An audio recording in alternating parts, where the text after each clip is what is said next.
1 Maloney Farm, number 2, section 36, T87 North, R1 East, Prairie Creek Township, Dubuque County, Iowa.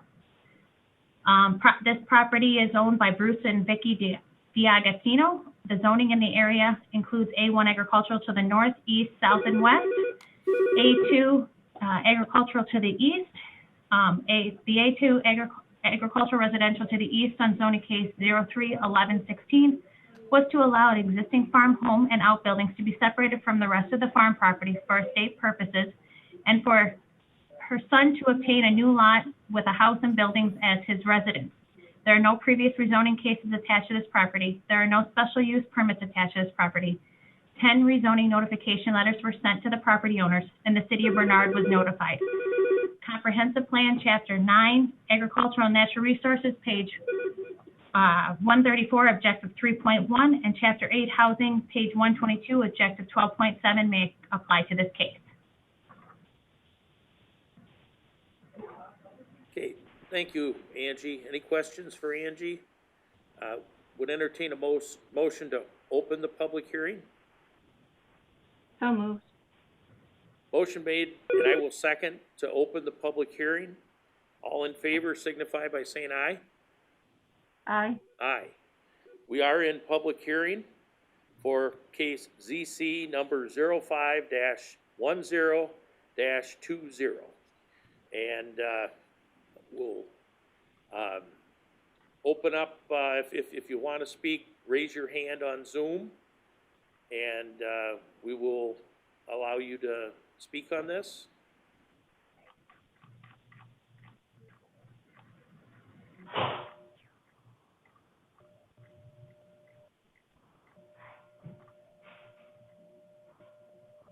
Great.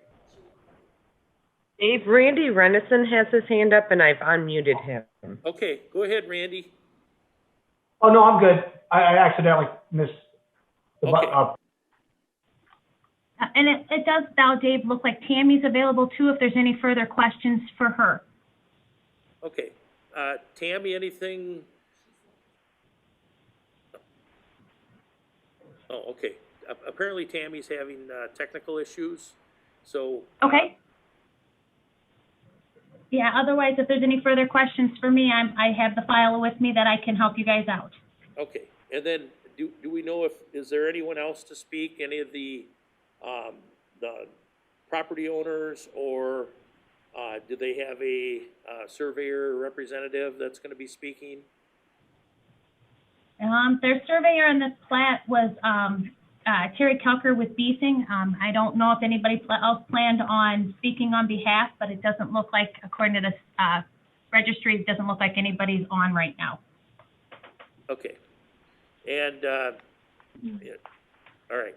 Is there anyone else to speak in the public hearing on this matter?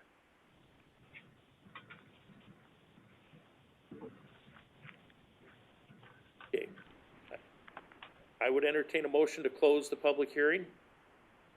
Motion to close the public hearing. I second that. All in favor signify by saying aye. Aye. All right, we're out of public hearing.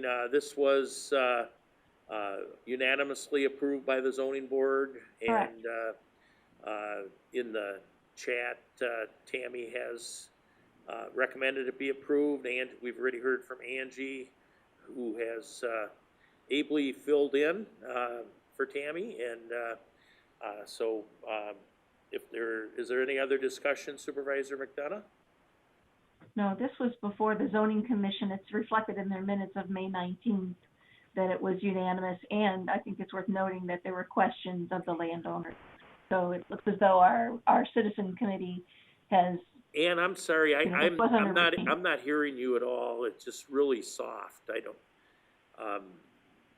We're having a hard time hearing you here in this room. I don't know if anybody else is having that trouble with your. Okay.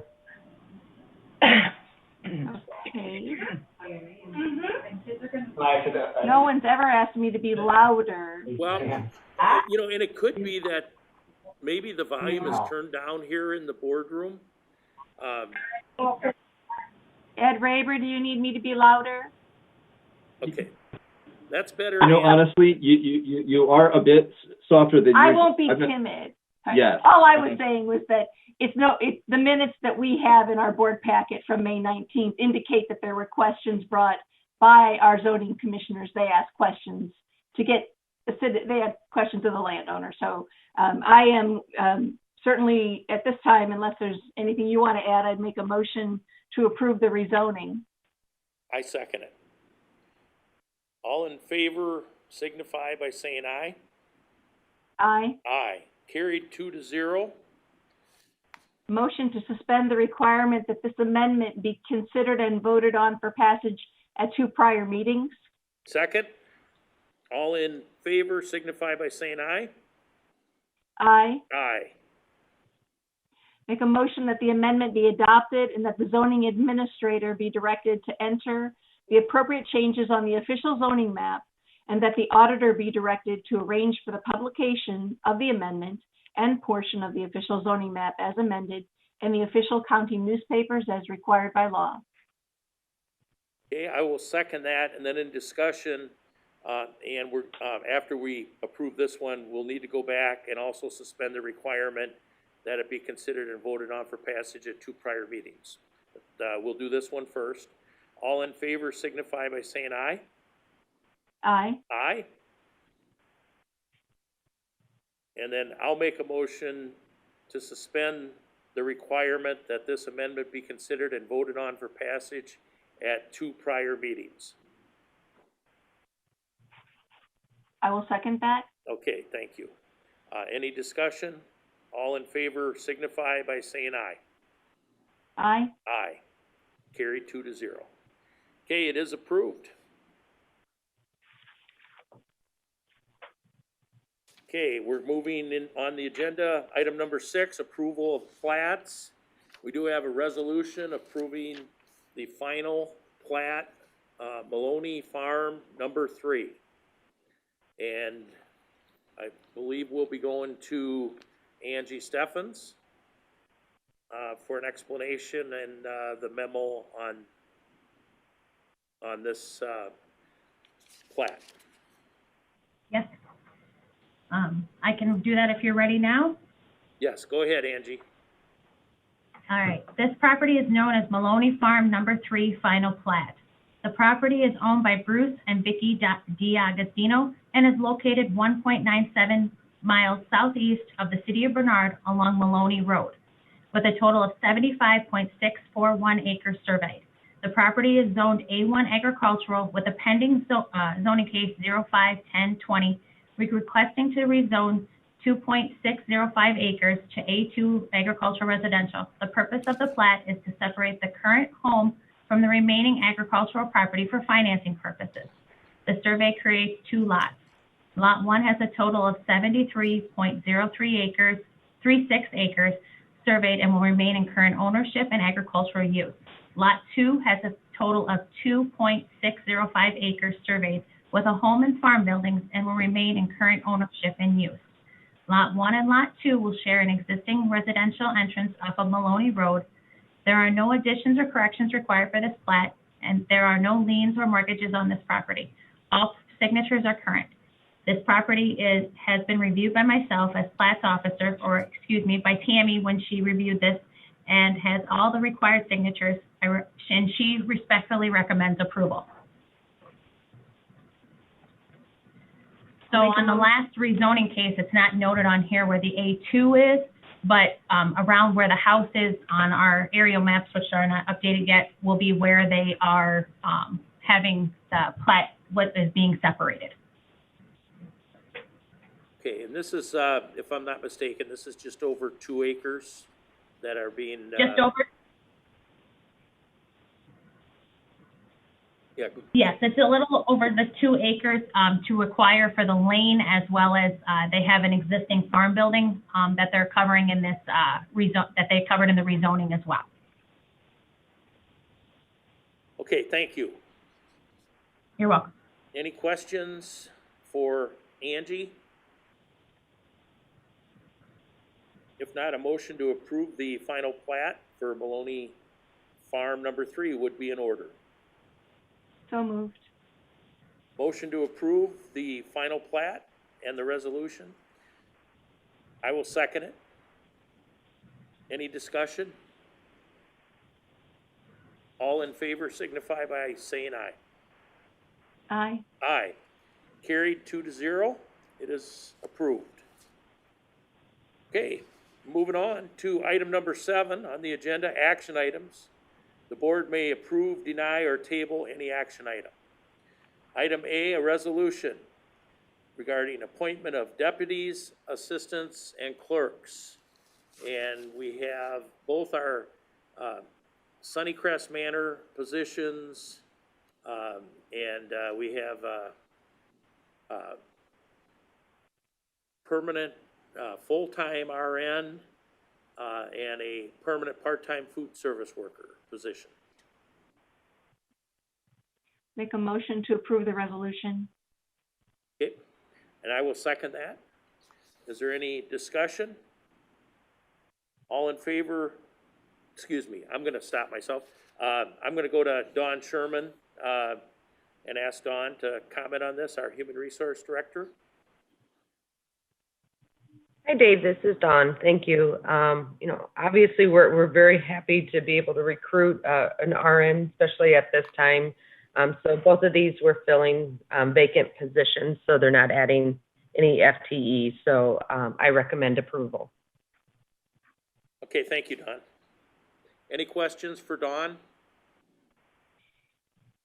Okay, all in favor of approving the resolution signify by saying aye. Aye. Aye, carried 2-0. Next up, item B, 7B, is a resolution, approve the necessary contract documents with Demer Oil Company for ethanol blended gasoline, Gasohol, and premium biodiesel fuel for FY 2021 for the Dubuque County Secondary Road Department.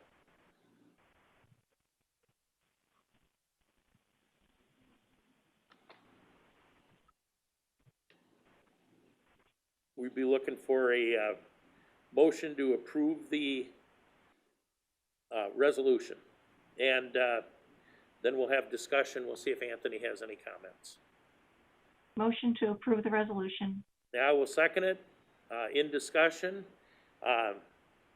Anthony Bargett, any comments on this bid for the Gasohol?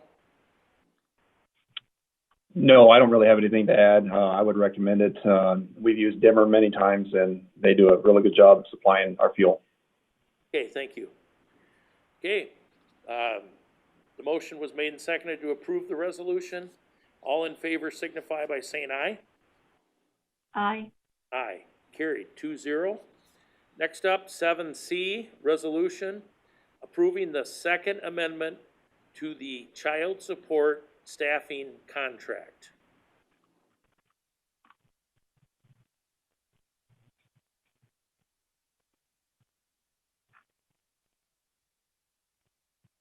And it's up on the screen.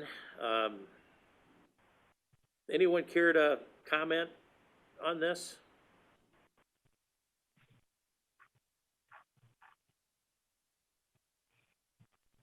I would hope to hear from County Attorney C.J. May.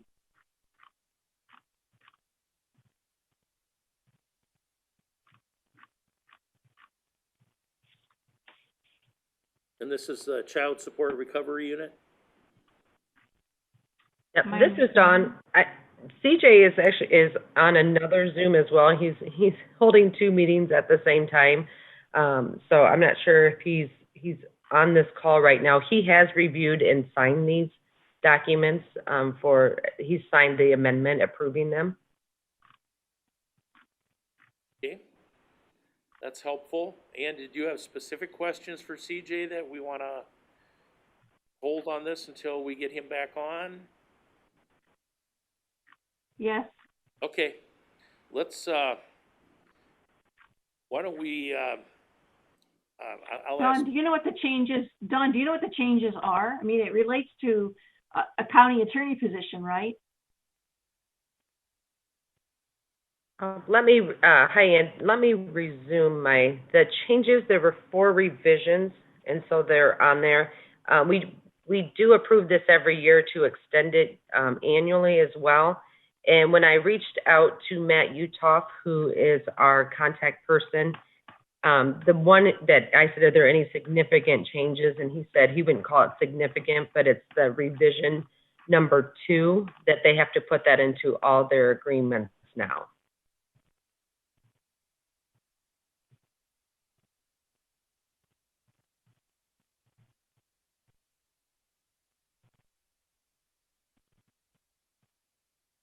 As chair, I think I would ask if we can get County Attorney May on our in our meeting. So rather than do a formal tabling, why don't we'll move to the next item, and then we can come back to this when County Attorney May gets on the call.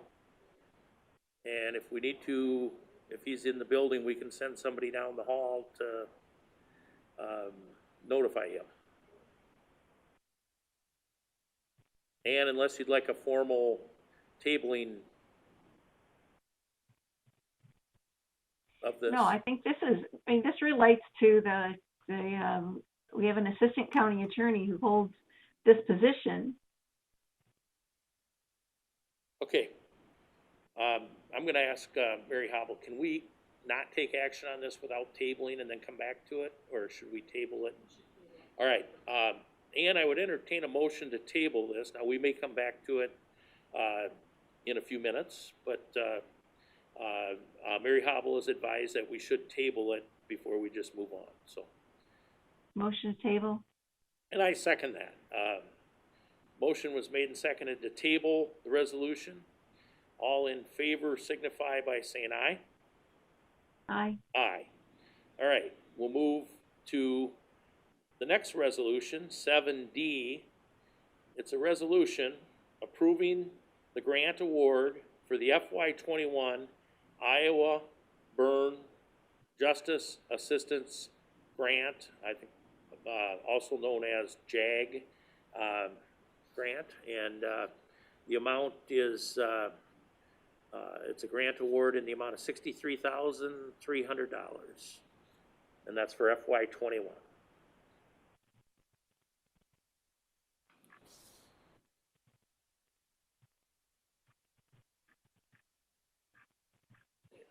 A motion to approve the resolution would be in order unless there's questions.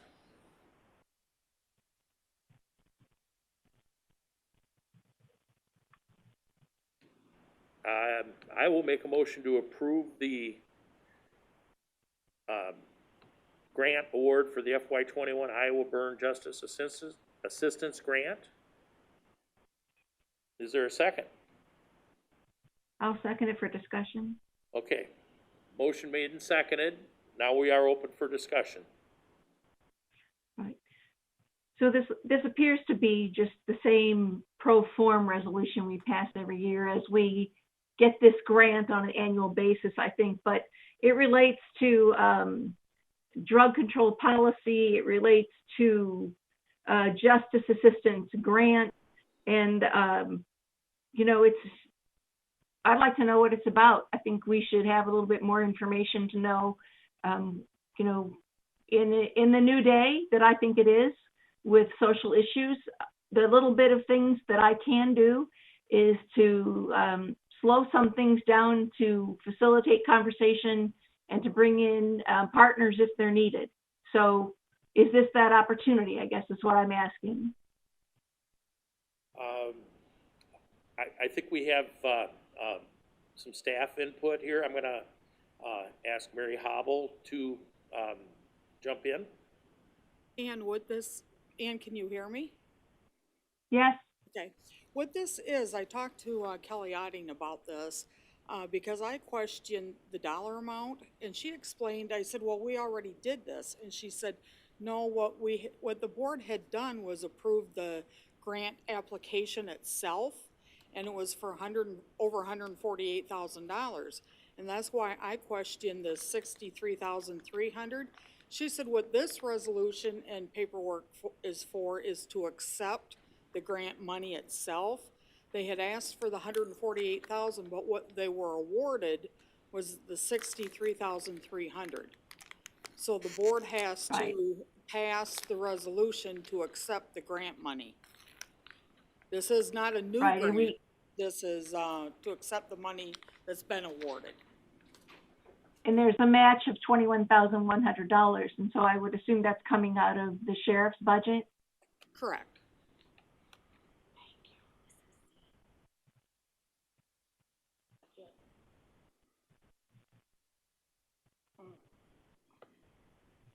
Okay, any other questions or discussion? Thank you, Mary, for explaining the difference between the initial application and what we were actually awarded. It's for training.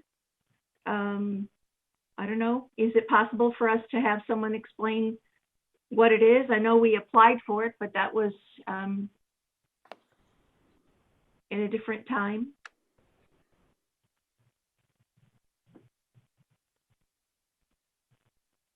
There's nobody here from law enforcement relating to this grant. Is Sheriff Kennedy on the call? Or Chief? Well, this is the JAG, though. This is the Drug Task Force. This would be Gary Pate. Okay. Right. It's still under, I mean, this is a Under third. his jurisdiction.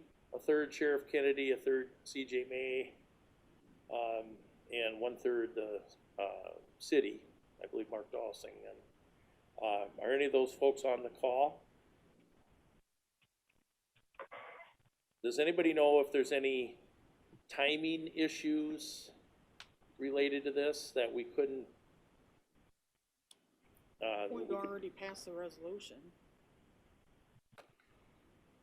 Okay, so we previously passed the resolution to make the application for a higher amount, and so this is now coming back as we did receive an award, just not at the level that we requested. And this seems like it's routine that we don't always get what we asked for. Correct. Okay. That helpful, Supervisor McDonough? It sounds like go ahead. So, Mary Hobble, if we don't take action today, is the county harmed in any way?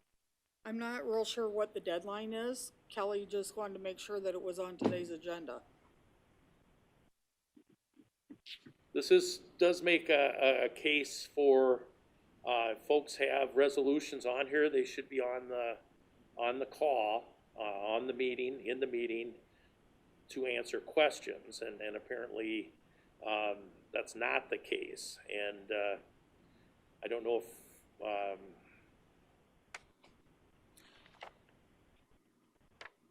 This, as I read this, it's pro form. We do this every year, right? And it relates to funding for training for the Drug Task Force. And we're being asked to just do it like we always have. And I think that, you know, maybe there's a reason to have people come here and explain it. We have citizens asking us for questions to see how we operate in greater transparency. And I think we're owed it to the citizens. If there's no harm, I'm certainly not going to turn away $63,000 federal dollars. But if there's no harm in tabling this to another time where someone can come forward and address training that the Drug Task Force is going to receive, I'd be interested in knowing more. Okay. And I support that. The only thing I don't know is if the timing is going to cause us to lose $63,000, and I don't know that that's the case.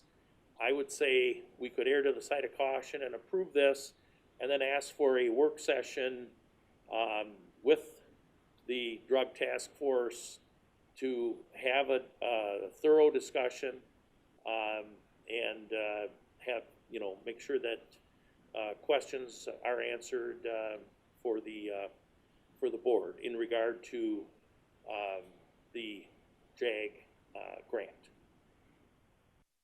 Dave, this is Dawn. I just reached out to Sheriff Kennedy, and he is going to join us on the Zoom to answer any questions, so he'll be on shortly. Okay, so we'll just hold until he gets on here.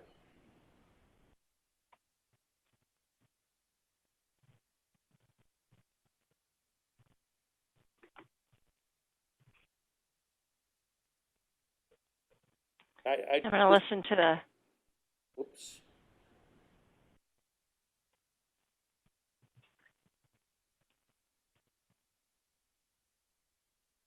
Somebody will have to tell me if, when Sheriff Kennedy joins the meeting.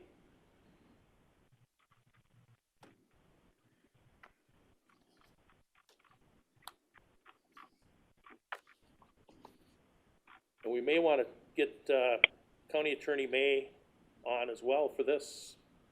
He's 1/3 of the administration for the task force. Hey, this is Joe. Morning. Good morning, Sheriff Kennedy. Morning. There's we're on the Joe. We're on the resolution for the approving the grant award for the FY21 Iowa Burn Justice Assistance Grant in the amount of $63,300.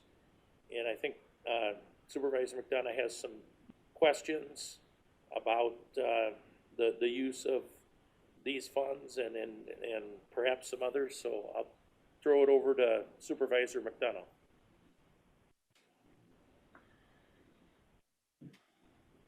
Joe, what can you tell us about how the training is conducted? It's the Department of Justice. Is there going to be different kinds of training than in the past, or is this just pro form? This is a grant that we receive annually. It's used for a lot of different things. We use it for training. We use it for overtime. I can't remember off the top of my head all the things that go into it, but it's basically an annual thing that we do. So I mean, I guess I don't really know what else you need to know about it, because I honestly I don't know. Without looking at my detailed budget, I don't know exactly what we're spending each individual dollar on. Sure. But I mean, that's reasonable. And I wouldn't expect you to. I wouldn't know that myself. But when we look at it, appears to be training, and it's requiring that you do the training from the United States Department of Justice, and that's what it relates to. I'd be interested in knowing if that training is in any way different than it has been in the past. We've certainly seen the Department of Justice take some extreme and not very standard things in the most recent history. So, I'm not opposed to taking $63,000, but I'd like to know something about the training for the Drug Task Force. Is there harm in us waiting to accept this money until we have any of those questions answered? Well, I know one of the things that they have to do is they have to get their clandestine lab recertification. It also goes towards there's a annual conference. I think it's put on by the Office of Drug Control Policy that they attend that gives updates on drug trends and things like that. So I mean, it's not like it's they go in and they watch the same PowerPoint year in and year out at this training. It's it's up to date information on the things that are affecting communities across the country, and our drug task force actually has conducted some of the training at this because of the way that we operate here, and I'm very proud of our drug task force. They are a model for the state, and we're very highly regarded throughout the state and at the federal level. The feds take a lot of our cases because they know that our guys have their stuff screwed down tight. So,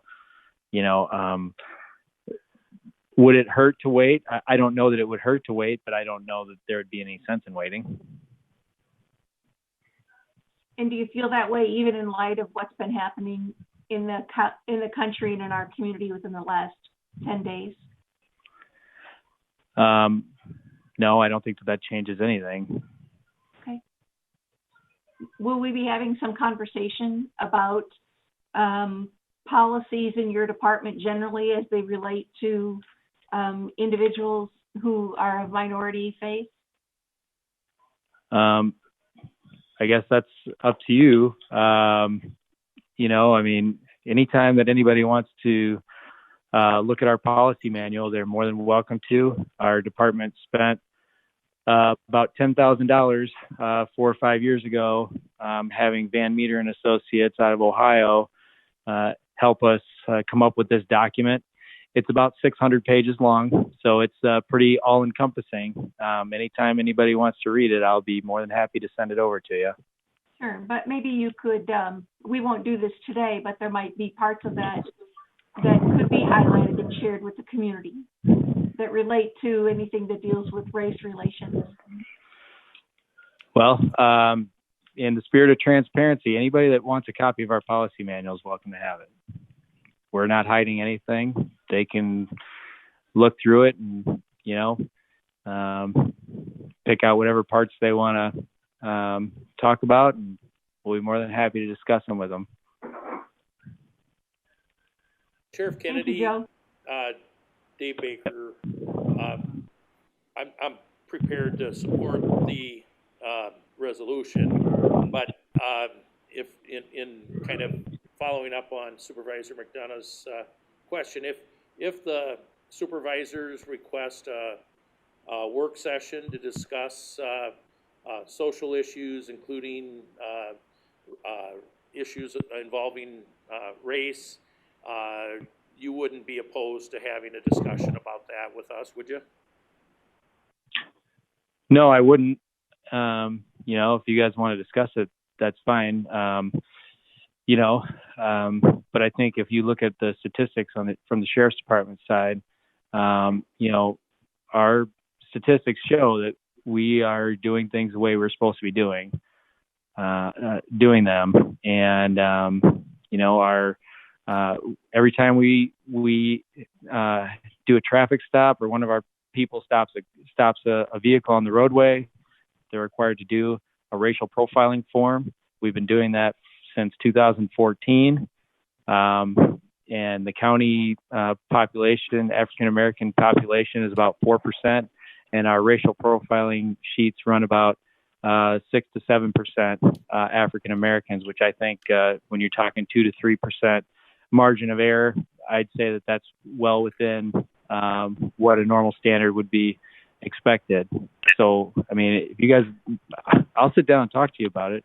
Sure. But I think that, one thing that needs, I realize that everyone is calling for all this change and calling for, these things to happen. Well, let's keep in mind too that there are departments out there that are doing things the right way. And just like individuals of different races, religions, sexual orientations don't want to be grouped together as one, law enforcement doesn't want to be grouped together as one either. And to be automatically, accused of doing things the wrong way just because some actors are doing things the wrong way, we don't necessarily think that that's fair to us either. Right. I don't know that anybody's grouping you or acting. I think you do a great job, and I think that our sheriff's department does a premier job, and we do very few arrests overall. If you can tell us, Joe, do you know what the census in the jail is currently running? I don't, but I can have Captain Menster send that to you. I'm actually on a vacation day today, so I'm not really at the office. Okay. Is it staying, as far as you know, at about 100 inmates? As far as I know, I think last week we're up at around 105. Okay. And year over year, you would expect that to be more like 185 if things had been as they were before the pandemic? Right. I mean, if things don't change as compared to the way they were prior to this happening, I anticipate our numbers to be in the between 180 and 200. Significantly different number. Thank you for calling in, Sheriff Kennedy. Yep. You guys need anything else for me? I don't have. No, I appreciate you being responsive. Okay, no problem. Thanks. All right.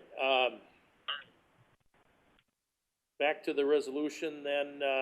My understanding is County Attorney May is on the call. Can we get CJ May unmuted, please?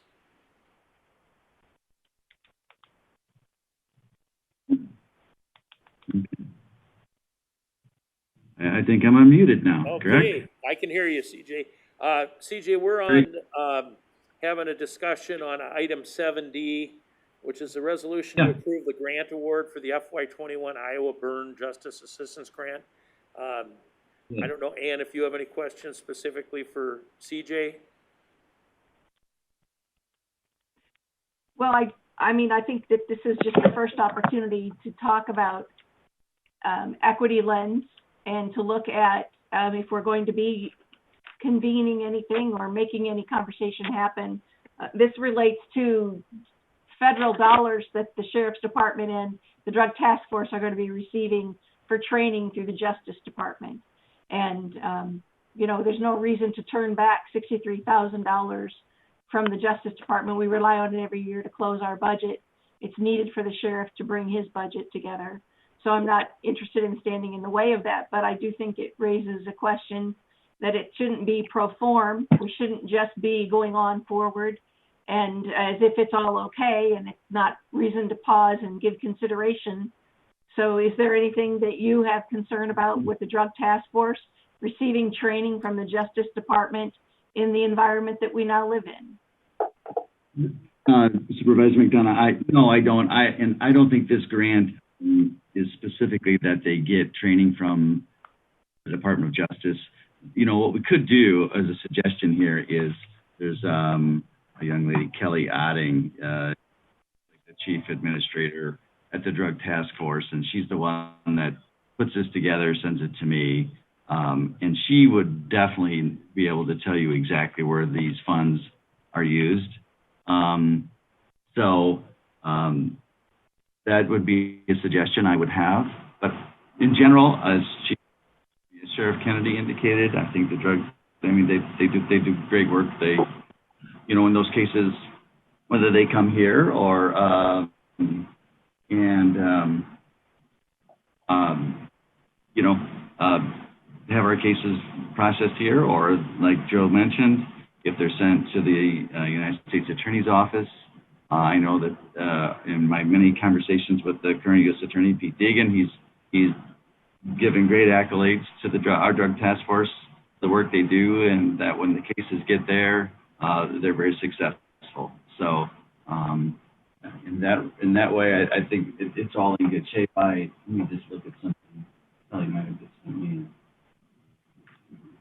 I'm sorry, I didn't mean to. Right. How do you think, CJ, how do you think the citizens would grade Drug Task Force? I just got an email from Kelly Otting saying the money is not for training, it is used for salaries, what she says. So I'm just reading the special conditions in the form we received. It's great to know that we're just using it for salaries. I'm just reading the information that we were given. Yeah, well, as you can see, you know, it's a big long form with a lot of citations to various federal statutes and rules and sub-rules and regulations and things. But that's what she's indicating here in this email she just sent me. So yeah. And I'm sorry, I think maybe you're asking something, Ann, while I was perhaps talking at the same time. I apologize. You indicated that the federal prosecutors are very pleased with our Drug Task Force. And I was just asking you, as the person charged with the carriage of justice in our community, do you think the citizens are satisfied with the drug task force? Well, I would hope so. I in my time have not gotten any phone calls, letters, or otherwise about the manner in which any, treated by any member of the task force. As you know, it's made up of both county deputies and city police officers. That some of those folks have worked together for many years on the task force, and they do rotate a few in and out, but they stay for quite a while. They do more than just drug work, as you may or may not know. They do what would be considered, vice. We've had some of our human trafficking cases. They have had quite a bit of assistance in that, and they do quite a bit with firearms, I might add also. So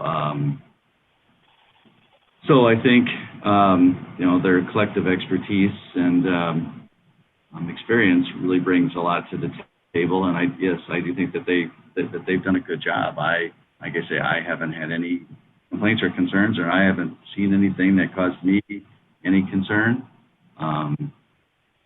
So I think things are going well in that regard. Excuse me, Ann. Kelly Otting is on.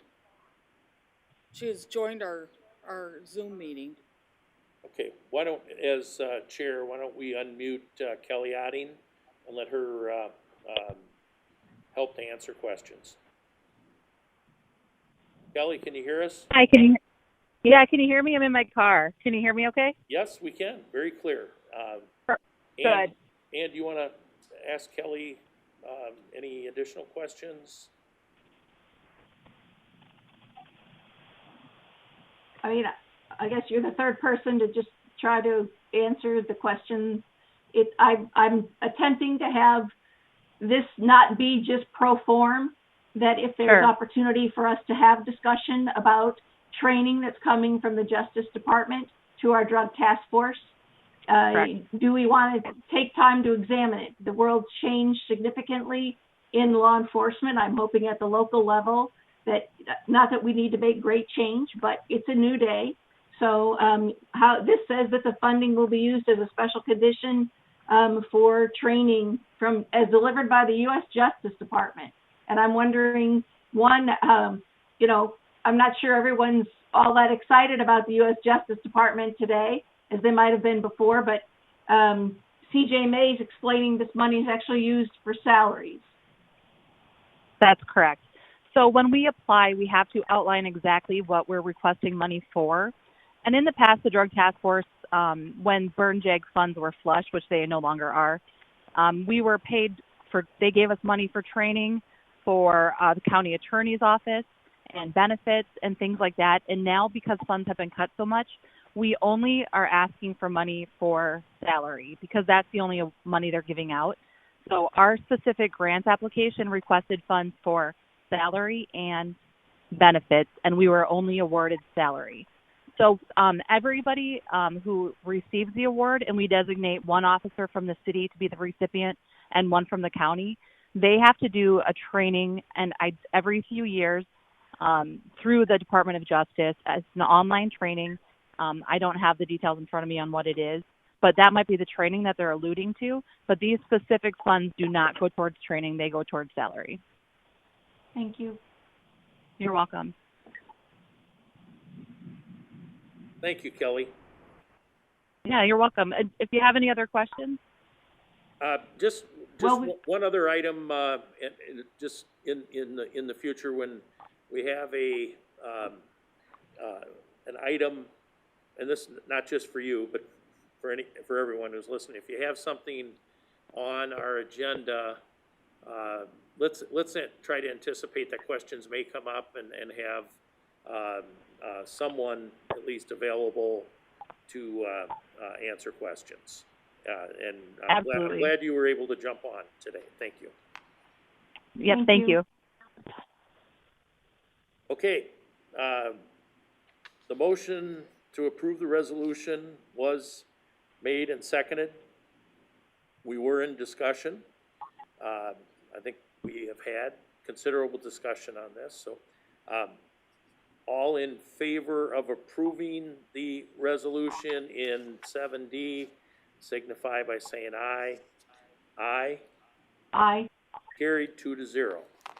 Move, and CJ is still on, so let's, I would suggest we'll go back to item 7C, which is a resolution approving the second amendment to the child support staffing contract. And I think we have a document that can get posted. CJ, did you ask us to look at this, or how did this come before us? You know, every year it comes here, you know, and because we do have that agreement with the Child Support Recovery Unit. We do still have 2 employees over there. 2 county employees? Yes. You know, way back when, you probably remember it was an assistant county attorney that did child support collection. It was the county, part of the county attorney's office. Well, then he was taken over by the attorney general's office. And it's my understanding that the reason that we're still involved is it was a different bargaining unit. I think those at the time, those were AFSCME employees were there. So I believe Mr. Potter didn't want to see them, you know, go backwards in their benefits and whatnot, going from a Teamsters to the AFSCME group. So he kept them on the payroll and in the budget. And so we really just sort of act as a pass-through with over there with that office. You know, whatever expenses they have, we pay them and they reimburse us. So that this Exhibit C, that Social Security Administration's that Computer Matching and Privacy Protection Act Agreement and Information Exchange was a good document this year. I read through that. Needless to say, it's kind of long and wordy. I don't think it really affects necessarily the operation of the office by any stretch, but it's just something that they go through now apparently. So other than that, everything was the same from the last renewal. So anyway, that's really all there is. That's just sort of an annual thing that we take up with them, and off we go. Do you supervise the attorneys and child support recovery? No. That's she's an assistant attorney general over there. So why are they county employees? Because of a union contract? Well, I think apparently there was a choice at the time when that conversion was made that, you know, that those 2, and I think there was 3 at the time. One is retired of the 3, but they keep them either as county employees so that they could remain in the Teamster agreement with their benefits because they were long-term employees, or if they became state employees, what I was told was they would basically start all over again. And really it was just viewed that wouldn't be fair to them, and so that they were retained as county employees. Right. Could we, Dawn, maybe you could look into this. Let's see what's happened and transpired over the many years that this has occurred, to see where we are if someone's retired, if they're not needed to be county employees on the county payroll and funded by our general basic budget. Let's take a look at that. That would be my ask. I appreciate the information. Obviously, it's all brand new to me. Yes, ma'am. This is Dawn. CJ's recollection or his summary of it is what I have been communicating, but I can do additional research. But what I have been told is once they retire, they do not get backfilled with county employees. Right. That is my understanding also. So one of them, I'm kind of looking at some records here, and she goes back to 1998. And let's see. Right. I don't need that answer today. I'm just saying that's something, Dawn, we should be, it's news to me. So it's part of the basic budget, general basic budget, I would say, CJ, of your budget presentation that we'll have again, you know, for fiscal year 22. Sounds good. The other one was 2000. So again, there's some long-term. They're long-term.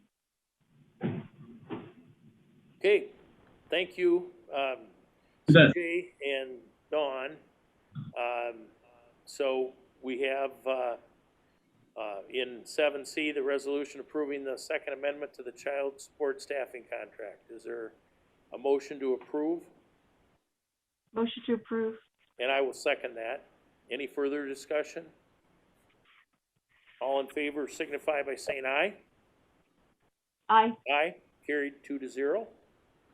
Okay, thank you. Next up, 7E, a resolution approving memorandum of understanding for audit services with Eide Bailey LLC for the FY20 audit. Motion to approve the resolution.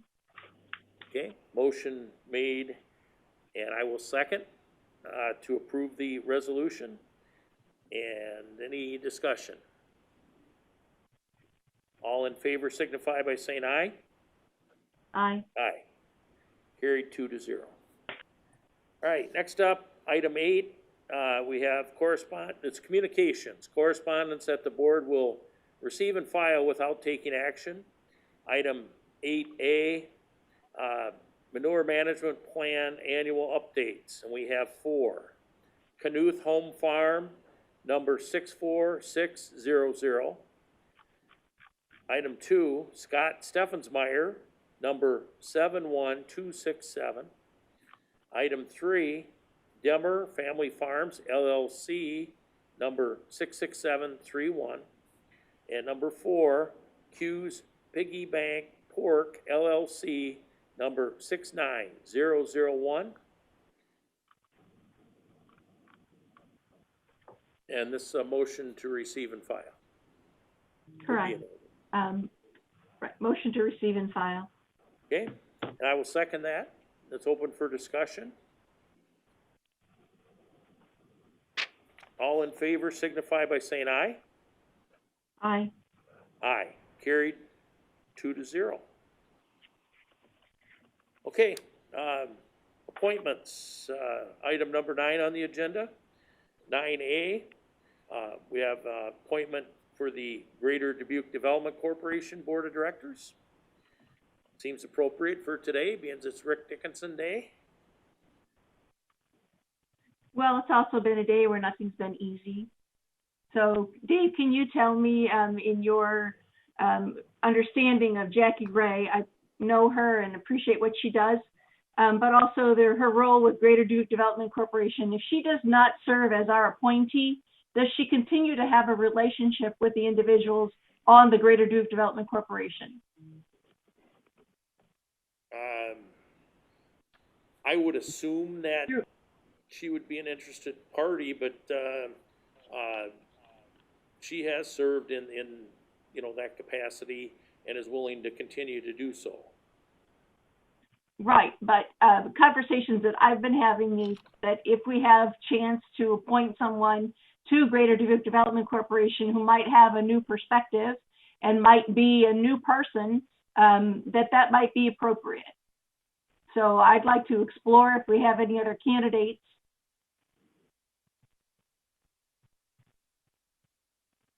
If we want to have minority individuals on our boards and commissions and on Greater Dubuque Development Corporation, and this is an appointee, this might be a way to do that. I don't know if there are any minority individuals serving on the Greater Dubuque Development Corporation itself, not the junior board, but the official board. Ed, maybe you can help me understand this. Thank you, Ann. So I'm just going from some memory. Greater Dubuque Development has a relatively large board of directors, and they have a slightly smaller but still fairly large executive committee. The organization does not have very many committees per se, so in some capacity, the ability to be engaged directly in the organization is they don't have very many. I don't think they have any real standing committees. They, as you said, they have a future leaders group that is just perhaps advisory or a sounding board for some people, but that's it. So the colleagues from sort of similar organizations that perhaps might be smaller in the region or in the county have an opportunity to continue to work with staff, but not in a committee or board setting if you're not on the board of directors.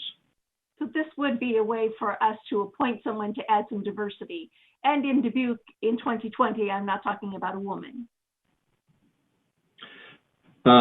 There's nothing wrong with Greater Dubuque Development has taken some steps to try to add some gender balance, I believe.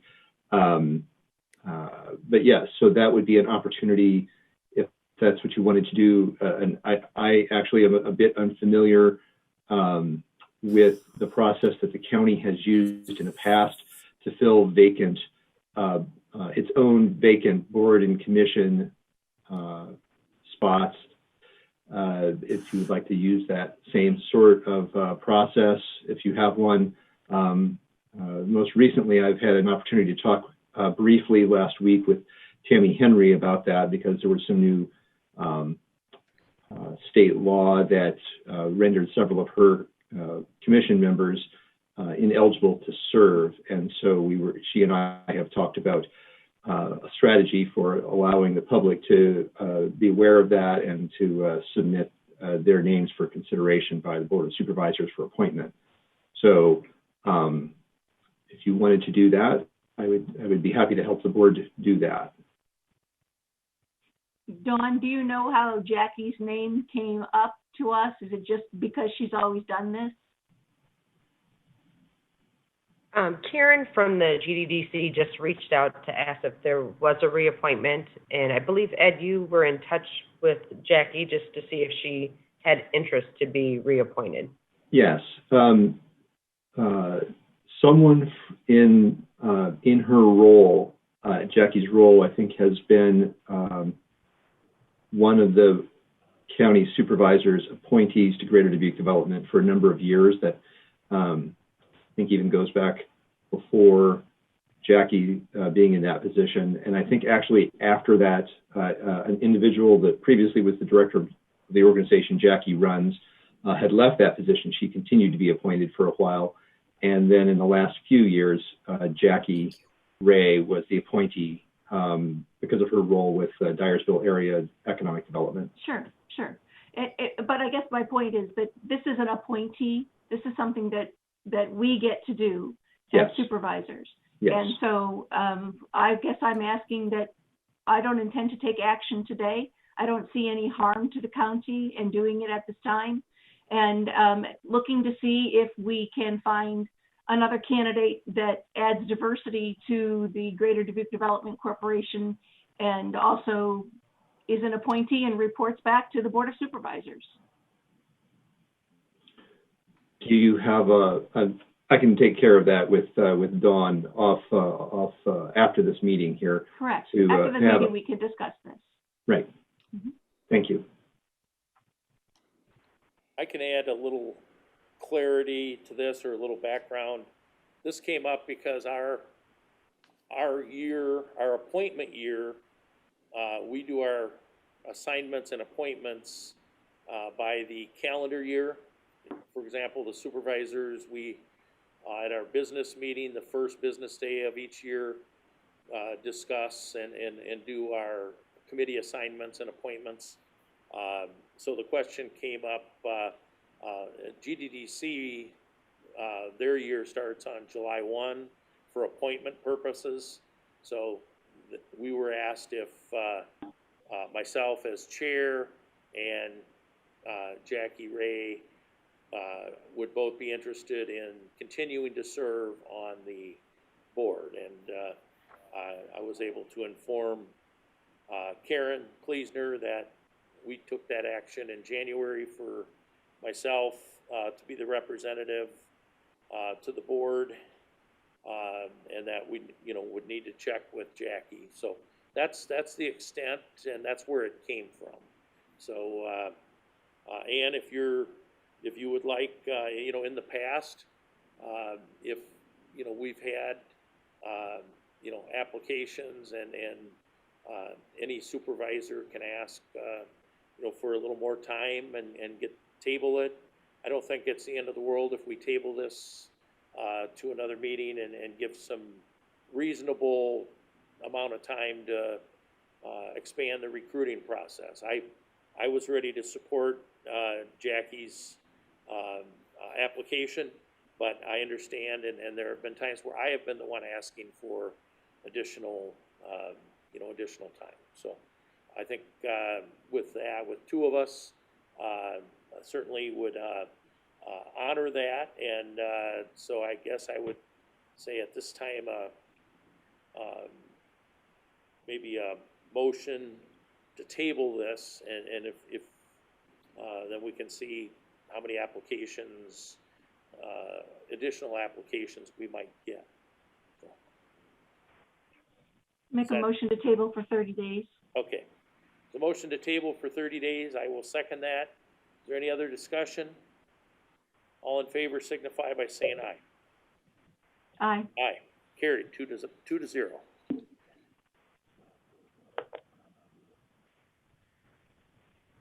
Okay.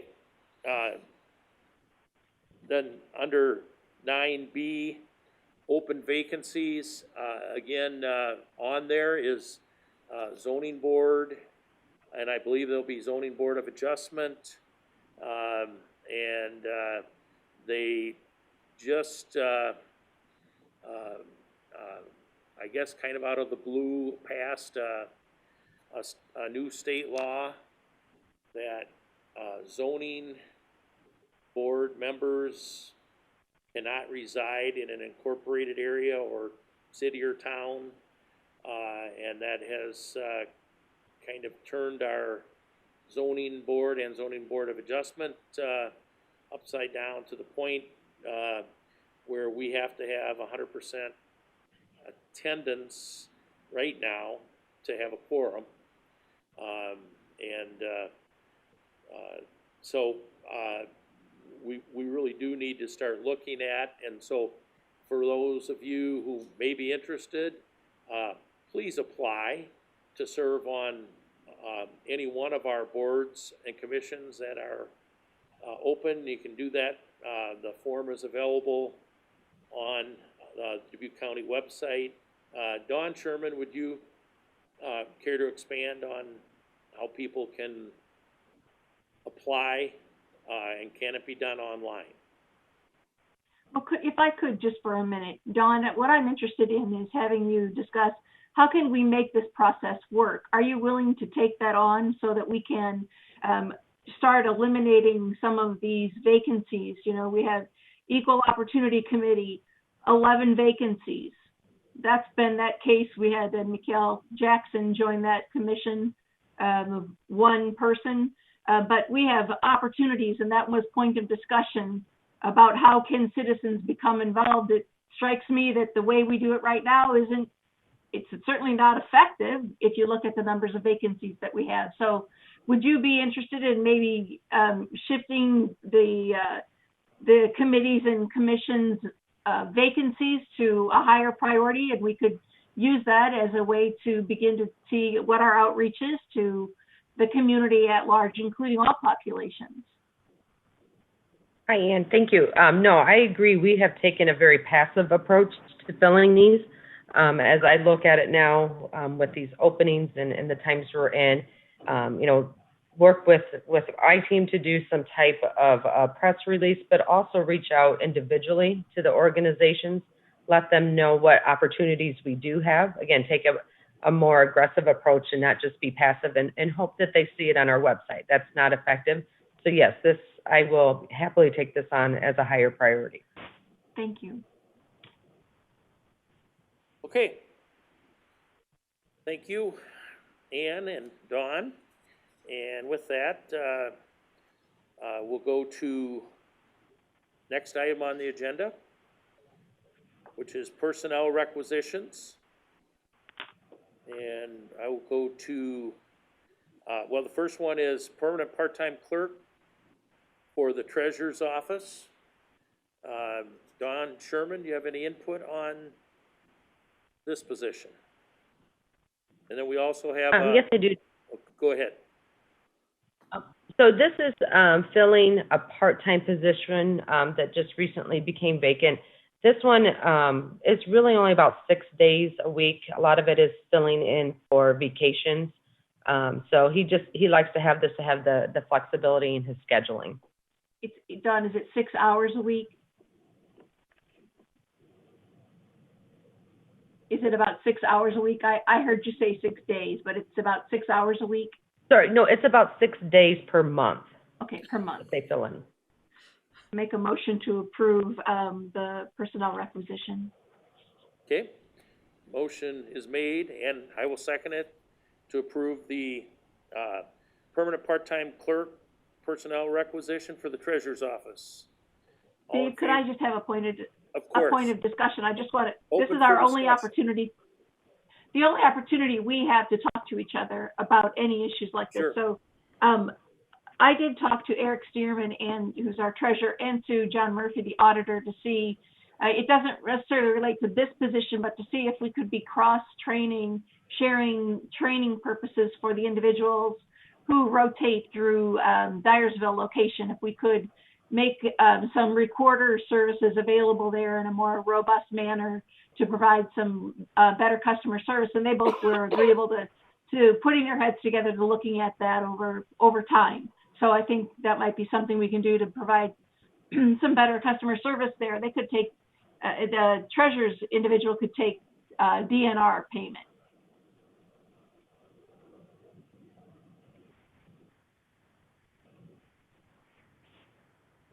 Pardon me, DNR payment for licenses and stuff like that the auditor does right now downtown. Where it is.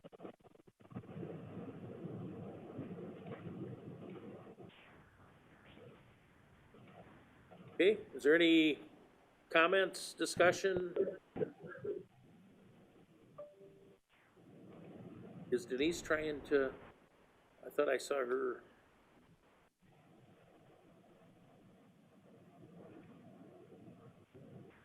Apparently not. Okay. All right, we do have a motion made and seconded to approve the position of permanent part-time clerk for the treasurer's office. All in favor signify by saying aye. Aye. Aye, carried 2-0. Next up, 10B, temporary part-time election clerk, 11 positions.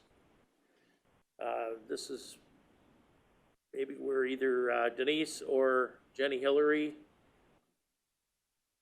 may want to comment, or Dawn Sherman.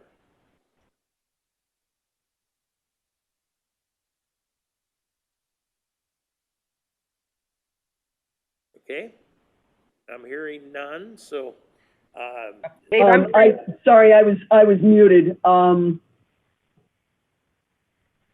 This is in anticipation of the November election.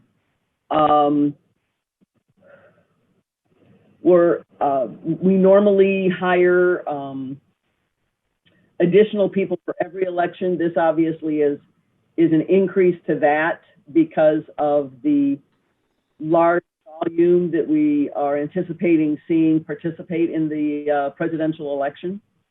And considering the legislation that is currently going through the Iowa legislature, we have no clue what our timelines are going to be as far as when ballots would be able to be sent out, whether that we will be able to do an absentee ballot request mailing like we have planned, how many in-person voters we will have prior to Election Day. So we just wanted to get this process started. Denise, Ann McDonough, can you help our citizens understand what the pending legislation is that's coming from Representative Robbie Smith about absentee ballots? Senator Smith from Scott County is chair of the state government committee. He has made various proposals over the last few years under the guise of voter ID. Voter ID has been implemented and is required for everyone who comes to vote in person. But to a bill that actually, I don't know if you remember last year, we had discussion about the county seal and how the county auditor's name was removed from the ballot, and we now put the county seal on the ballot. And there was all this discussion because the code currently said that it had to have the refer to the treasurer, although it's supposed to be a seal for all county officials to use. So this was a one-page bill cleaning up that language to which Senator Smith has attached a 30-page amendment that he is talking about that it is for voter ID, which has already been put in place. Instead, this takes away the Secretary of State's capability of doing a statewide absentee ballot request mailing. It takes away my capability of doing the mailing, which we had planned to do this fall to get absentee ballot request forms in every voter's hand so that if they wanted, it doesn't force them to do an absentee ballot, but it allows them the opportunity to request an absentee ballot be mailed to them. It also makes changes to how many signatures are needed when you file for election, when a candidate files for election. It changes the dates on when an auditor can send or put the absentee ballots in the mail. I don't have the bill in front of me right now, and I don't remember all of the things that it does. But there are a lot of changes that, some of which were would limit the steps that the Secretary of State took in the primary to be able to allow people to more easily participate in the election process. And it also restricts something that I have registered disapproval because I think it attacks home rule and directly goes to what our county auditor might recommend with 30 years experience. Yes, it essentially micromanages or takes over our authority. Denise, Dave Baker, question, didn't we just have near record turnout in a primary election? And even though we did a mailing, then the Secretary of State also decided to do it statewide. That resulted in a much higher turnout, and it kind of seems like a cut off your nose to spite your face type approach, because this kind of shocked me after hearing about the great turnout in all the primaries, and it just doesn't seem to make sense to me. I agree, Supervisor Baker. I guess I do not understand how Republican elected officials look at what was done last week and then pass a bill like this. And I listened to the debate till 10 or 10:30 Friday night in the Iowa Senate State Government Committee, and the amendment and passing by party line votes. And in some cases, I mean, you could call it an out-and-out voter suppression bill. And I guess I can't wrap my head around how other elected officials can see this as good legislation. Okay, thank you. I guess there'll be more to come on this. I'd be interested in hearing where they're at in the process. This bill could come to the floor of the Senate as early as Wednesday. The legislature is only there for about 10 days. So this bill is going to move quickly. In fact, the thought is it will be through both the Senate and the House by this Friday. So if there are any Dubuque County residents who feel strongly one way or the other about this bill, they can go out to the legislative website, get the information about it, and contact their legislators, but it needs to be done quickly. Right. Denise, as this comes before us, you're asking to be able to start hiring or getting underway to hire election clerks. If this bill would pass in its current form, the way I think it might have, and maybe it's an intended consequence, but we may have the situation where very few people are able to request an absentee ballot because it's going to be completely different. And so election day and this general election where we could expect there to be record turnout, we will need more voting sites, more polling sites, many more workers, and we could be facing long lines. We cannot have more polling sites. We cannot have more polling sites. We are limited to 35. By the state? By an ordinance that was passed after the 2010 census. And legislation does not allow us to change polling sites. We will find other ways to get people to absentee vote. In the past, all you have to do is call or send a letter to the election office, and you can request an absentee, that we send you the form so that you can request your ballot. Obviously, it's going to take more work on the part of every constituent, but I mean, it's been done in the past. We have had 20,000 absentee ballot requests previously. So I do not see that going down. There are ways for us to come up with workarounds on the county level. You will still see the presidential campaigns, the congressional campaigns, et cetera. This does not stop them from doing absentee ballot mailings. In fact, I have seen online where there was a suggestion that both the Democrat and Republican state parties mail absentee ballot requests to everyone in the state to get around this legislation. So I think there will be some creative ways out there that we will be able to get people to vote. If nothing else, I need these 11 people so that I have enough people to answer the phones, so that when a voter from Dubuque County calls and requests they be sent a form, that I have someone who can take the phone call and get the form in the mail so that people can request their absentee ballots be sent to them. But it's our responsibility and your responsibility together to be conducting fair and safe elections. And Agreed. No one wants the situation to devolve into like the state of Wisconsin saw, where they had extraordinarily long lines and few voting sites because they couldn't find employees to work the polling sites.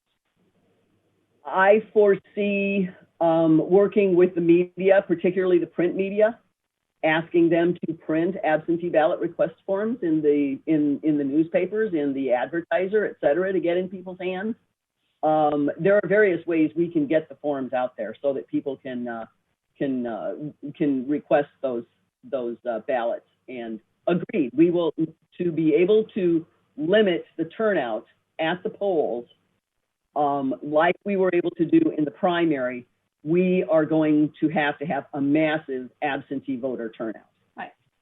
But Dubuque County is lucky that we have you, Denise, with your experience and really your desire. And I mean, you're willing to stand up and think about all the outside the box and all the other ways that this can be done.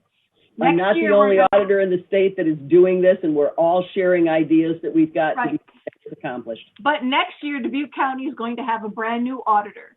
And so I'm trying to think of a county where it might be faced with a brand new person without experience. We're fortunate to have you. So I have registered. Thank you. I appreciate that. I'm not planning on going anywhere, and if necessary, I have a voice that I can always stick my 2 cents worth in to help guide people along the way.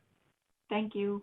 And we have also our elections commissioner, Jenny Hillary, has been doing a great job and learning under Denise, and she does a great job.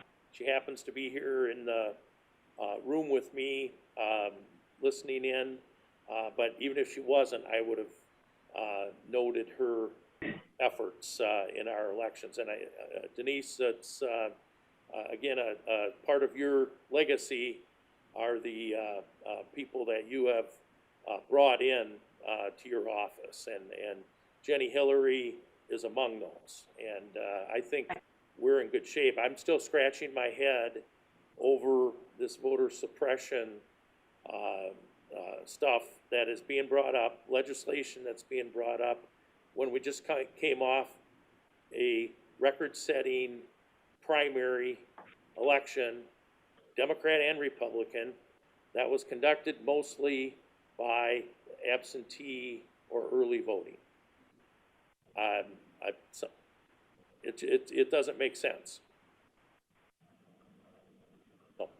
thank you all for the discussion, and hopefully common sense will prevail in Des Moines. I plan on making some calls to our area legislators and giving them my opinion. Thank you. Okay, this was all Approved by discussion workers. regarding the temporary part-time election clerks, 11 of them. Is there any further discussion? All in favor of approving the personnel requisition signify by saying aye. Aye. Oh, we don't have a motion yet? Sorry. Motion We didn't to get to the approve. motion. There's a motion to approve and I second it.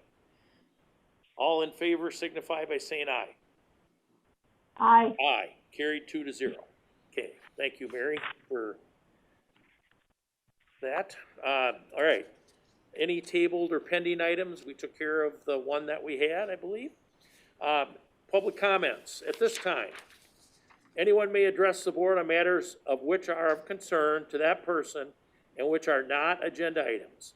Please go to the podium, state your name and home address. Please be aware that the board is limited in their ability to respond to such inquiries, and Iowa Code prohibits the board from deliberating or acting on items not appearing on the agenda.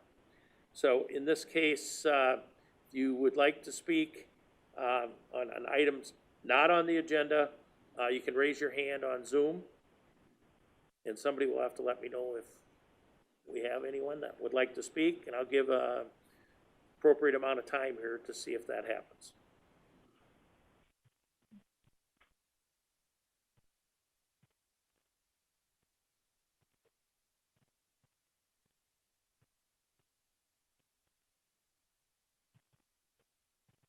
Okay, apparently not. I haven't seen any notifications, so I know we are running a little late today, but I do need to have a very brief recess before we start the next part of our meeting. So Ann, I'd ask for a Motion to recess for Take 5 minutes? Yes, thank you. I second that. 5-minute recess. All in favor signify by saying aye. Aye. Aye. We are in recess for 5 minutes.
Okay, we will convene the next work session.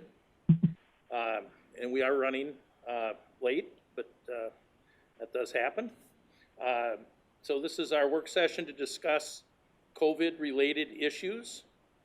And the item on the agenda for this is update from the County Emergency Response Team on COVID-19. So I think we'll go to Patrice Lambert, the director of our Health Department, and for her report. Okay, this is Patrice, and my report is pretty slim this morning. I only have 2 items, but I do believe that Tom Berger is on the line as well, and I do believe Stacy Killian is on the line, so they can also report out. But the first item that I just wanted to follow up with is that our conversations with the healthcare providers for Test Iowa continue. We did get some questions and some concerns that we have put in a request with the governor's office to do a conference call to get answers to those questions that healthcare providers have provided for us. So we do not have anything established as of yet. That's where we're at in the process, and we will continue forward with that. And the second item that I just wanted to share was that we did have contact tracing done. I believe I did inform the Board of Supervisors. I can't remember if it was on Monday or Wednesday, but Stacy Killian from the VNA and then her staff, we were able to secure a little over 100 collection kits that just concentrated with the testing on the contact tracing. And if Stacy is on, I will ask her to give a few more details on that. Can you hear me? We can hear you, Stacy. Hi, everybody. Stacy Killian. And like Patrice said, we did some testing through our contact tracing last week. We tested on both Monday and Thursday, and we actually tested a total of 172. On Monday, we tested 40 individuals, and we had 1 positive result from Monday. Thursday, we tested 132, and we are still compiling the results. They're still coming in as of today. Thanks, Stacy. And we did also resubmit our request to IDPH to gather some, again, no charge collection kits and testing process for our next targeted group, which again will be the child care providers, the children in those centers, and then to continue with our contact tracing. And that we have requested a 2-week time frame that we can utilize then again Stacy's staff to do our testing with that as well. So that was resubmitted, and hopefully we'll be hearing an answer soon on that. And those are the 2 items that I had to report on. I don't know if Tom Berger, are you on? Yeah, I'm here. Do you have any information at all? Yeah, I was just going to talk a little bit about the conversations and the meetings we had last week and the last couple of weeks with the isolation shelter and the agreement. A couple things, they're still in the works. Nothing is finalized at this point, but through the incident management team and a lot of the county staff that are on this call, and they can jump in as needed as well. But I think the agreement is the best thing to do is to work with the city of Dubuque and what they have established in their isolation shelter. A couple things are happening. The city is working through their legal on a memorandum of understanding or how that would work through March 31st. So depending on what happens this fall with COVID-19, we would be secure there. And part of that was the shelter management piece that I know Dawn has put a lot of work into, so I won't talk on that, but there was a viable candidate that was really looks promising to help with that portion of it. The city has a lot of the processes in place at this time, so it's a very important piece. Terry Goodman is working also with the state to make sure that we can get what we can from the FEMA. I would think there would be good possibility to be reimbursed on the cost, but again, with FEMA, as anybody who has ever been through their processes, you never say, yes, we will get reimbursed, and things change as they go through, and this is all a new process for us. So we've never had a disaster like this, but we've had other disasters, and one person will tell you that it's eligible and the next won't. So, but I think the way the system's set up, it has been working. It's best for the county residents. I think the incident management team are in agreement of that, and I'd like to thank all the other county staff that have been working on it. We finally got everybody together. There seemed to be a lot of fragmented meetings going on, so I think everybody's on the same page and understanding what's going on. Although it's not finalized, it's moving forward. So I guess I would open up comments from Ed or Dawn or Patrice or anybody else with that. I think you Thank you, covered Tom. it. This is Tom. Ed. Thank You summarized it nicely. I guess at this point we probably should get a consensus from the supervisors that this is the way to move forward with the city, and I guess that's probably what we're looking for at this state. I don't know if it needs to be a motion, but I mean just to keep continuing down this process as we work with the city on the shelter.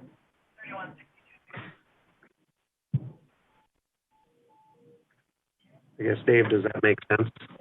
Yeah, Tom, thank you for the report. I think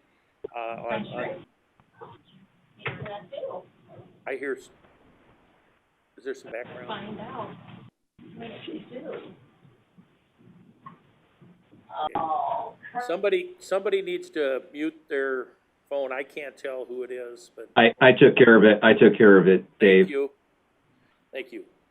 Ed, I would like, because I know you've been working on the Test Iowa and other testing issues, and I would like to hear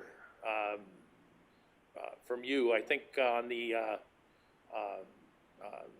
isolation issue, I think my feeling is that we're heading in the right direction on that. Hope, if we need that, and I don't know if at some point we need to, move forward or pull the trigger with that, or if that's something that that we tread water with. So I'd like a little bit more information about that. And then on the Test Iowa, very hopeful that our providers locally will be interested in doing that. I think that's a preferred method from, that the state has suggested. But, if in the alternative, if that doesn't happen, where do we go? I think that's a fair question. Thank you, Supervisor Baker. This is Ed Raber. As we have discussed here in the past, we have explored with another entity a potential spillover or alternate isolation facility, and I've had some ongoing but limited contact with them. We don't have an agreement with that entity, and that's partially because we're taking a little bit of time, and they seem to be fine with that, taking a little bit of time to wrap up some loose ends around the management of the primary facility in this partnership with potentially with the city that would begin in July. Some of the assurances that we may want to make sure that we have somebody on the staff to do some things haven't been quite there yet, but as we work toward that, that's something that I've tried to maintain some contact there to say that once we can do that, then potentially we can look at that alternative or overflow site, which would not be one that we would be paying for. It would be an as-needed sort of thing, an arrangement. So as we get further down on the path for what Tom Berger was just talking about, I think that will lead us to be able to finalize some things on another site. That would, again, just might not be anything that ever gets used, but it would be an available one. We've already had some discussions about when that might be used as an alternate site for someone that can't be at the primary site, or if that primary site becomes overloaded and there's a requirement for an additional site. So continue to do that, and don't have anything to report back, but hopefully as the discussions that Tom was leading just a few moments ago about the primary site, that will help us be able to, with some surety, be able to say this is how we would be able to provide some support at this additional facility. And on Test Iowa, my only real contact has been the initial contact with the state that after you asked me and Mayor Buell asked the Assistant City Manager, Terry Goodman, to have a conversation. We did have two initial conversations with the governor's office, and I tried to take some notes and raise some issues that I thought would be helpful for the incident management team to take the conversation forward.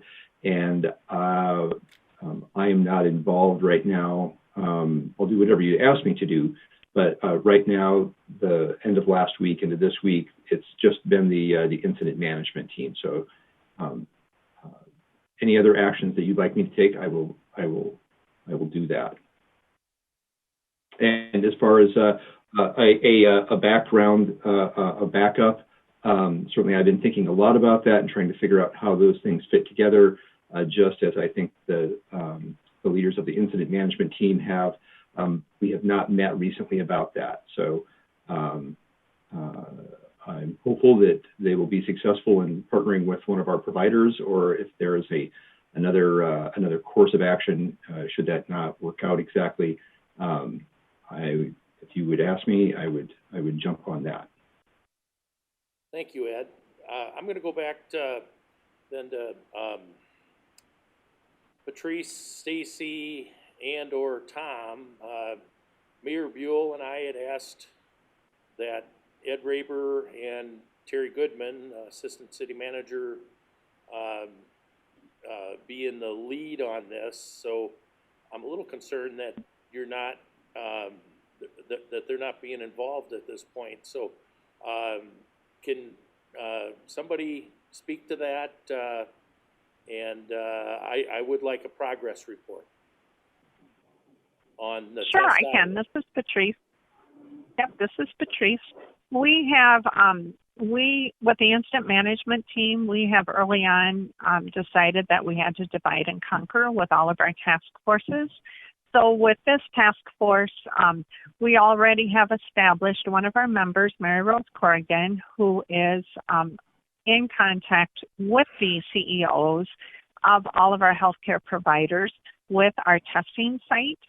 So she does have conversations with this group, and she did have a conversation with them on Wednesday morning, I believe, when I was reporting out, yes, to the Board of Supervisors. She was also visiting with our healthcare providers. So then what she did was formulate all of the questions and concerns that were brought up. And then on Thursday, through Terry Goodman, the request to talk to the governor's office was submitted. And that's where we're at as far as the Test Iowa. We're just waiting to get scheduled through the governor's office. Okay, so there's been no progress since we last met? Correct. Okay. No, but not as of yet. It is true that they have offered this? No, it is not. Oh. Oh, you mean the governor's office? Yeah, because I was contacted by the governor's office, and that's when I reached out to. I'm sorry. Sure. Okay, I am sorry. After you two had been reached out to Mayor Buell and you responded to the governor's office, then Ed and Terry Goodman did have a conversation with the governor's office, correct, Ed? And then you brought in the incident management team, and we had a conversation with the governor's office.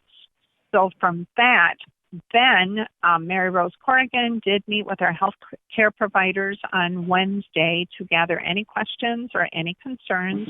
And then Terry Goodman submitted the request to have another conference call with the governor's office on Thursday. And that's where we're at in the progress. Still waiting to hear for a conference call with the governor's office so that we can get our questions and concerns addressed. But we don't have a date, you don't have a meeting scheduled? And No, okay. we do not. So it sounds like Terry Goodman's involved, but is Ed Raber not involved as well? I had asked Ed to be involved in this process. Terry Goodman submitted the request. So once we hear the request date, then we can inform Ed of that date as well.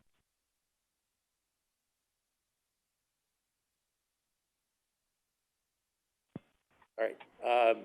Does anybody know what the barriers are to getting the Test Iowa site in Dubuque that has been initially discussed? I hesitate to say offered, but I think there was an offer to have a Test Iowa site here in Dubuque County.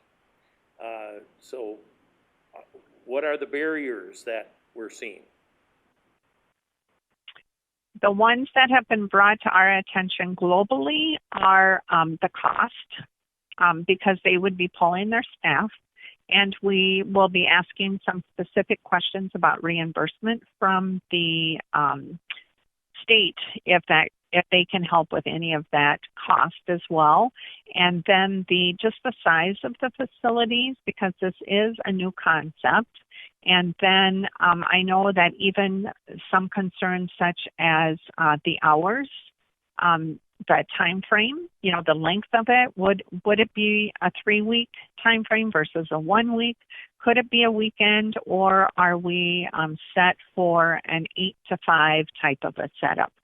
So basically, those are the general questions that are concerns for everyone. Okay, so we have another meeting scheduled for Wednesday. Are you confident that we'll have an update on Wednesday?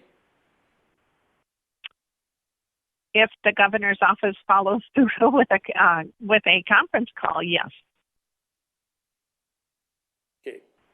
Normally, if somebody doesn't call me back, I try to bulldog a little bit and get a response. So I would expect somebody from the team to do that. I will ask. And I can.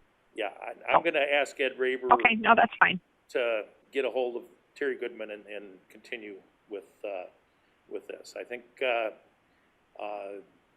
we're just not getting answers here. So I understand that there's. I will get with Terry. I can get with Terry and see if we can unblock this. All right, thank you, Ed. I appreciate that, and it certainly sounds like, and I have been contacted by some of the local providers that they do have questions. They deserve answers. I get that. So let's see if we can find a solution for this. Now, if it boils down to a policy decision that there's a certain segment isn't interested in this, then I think we have to look at other alternatives. And but I don't think we're even to that point yet. It sounds like we're kind of stuck in a little black hole in lack of communication. And I don't want to be asking at the next 2 or 3 or 4 meetings if our call's been returned. Okay, thank you. All right, any other questions or input from the response team, Patrice, Stacy, or Tom? Supervisor Baker, this is Dawn Sherman. Can I go back to the isolation shelter subject for just a moment? Of course. Please do so. Oh, thank you. So I've been working with members of the incident management team on this, and one of the ways we discussed partnership with the city was for us as the county to hire a shelter manager to help take over some of those responsibilities. So I have been working on what that would look like, what that job would look like, and we have also identified a candidate for that position who would be willing to come on board with us. I know Tom Berger is working with the city on the other half of it, which I believe will be a forthcoming MOU with some cost share to that. But I was just looking at feedback from you or Supervisor McDonough is, shall we continue to pursue those options, partnership options? And if so, I can bring forth at our next meeting a requisition and even a proposal for a candidate to hire someone in the next 2 weeks to take over those responsibilities at the isolation shelter. It would be a temporary employee for the county, and it would be really a part-time and on-call situation. And we can go over more details when I bring that forward, but just wanted to receive some guidance if I should bring that forward to help with that, seal that partnership with the city. Okay, thank you for the update, Dawn. I obviously, we have. I guess I'd want to know, can an existing staff handle that? I guess I would include Ed Raber in that. We brought Ed on during the pandemic, and I think he's added greatly to our communication efforts and helping to work through the issues we have with the three-person board and not being able to talk to each other. So I think I'd like to just ask that question, but I certainly wouldn't be opposed to us looking at a proposal and then finding out if we are in favor of it, if it looks like it may be needed, then what the cost would be. But we would need all the information before we would make a decision. But I'm not opposed to having a look at it and having the proposal put together, if that's what you're asking. I was Supervisor Baker, so I appreciate that feedback, and we'll bring something for Wednesday's meeting. Okay, thank you. Supervisor McDonough, any comment? Yes, thank you. I don't know, Dawn, if you feel we have consensus on the isolation issue. I've been working on that for more than a month. So the team's supposed to be taking that forward to get that done, if at all possible. Stacy Killian, are you still with us? I have a question for you. Yes, I am, Ann. Why are we testing children, and is that really recommended? So we've had some testing come through for children. Children are being tested at their medical providers as well. We are only testing those that have come in close contact with someone who is positive. So we have had some occasions where children have come through where they've been in close contact, and the request was made to test. And so our testing of children is contact tracing, is that correct? Correct. Okay. So we're not testing children in daycare centers? my granddaughter going to be tested on Tuesday? So Patrice did submit a request to Rebecca Curtis at Iowa Department of Public Health for the child care providers, because some of the centers have made the request for testing. She did include the families and the children as well if there was an interest in them to be tested, but it would not be mandated. Okay.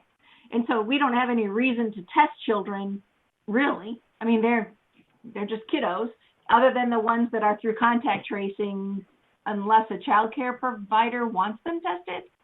Right, or if the family, because it would still be, because they're minors, it would still be up to their family. So if we were to get the request granted to test at the child care centers, it could be open for any of the families that want to be tested as well, and that would include the children, but only at the request of the parent and if there was a reason for the test.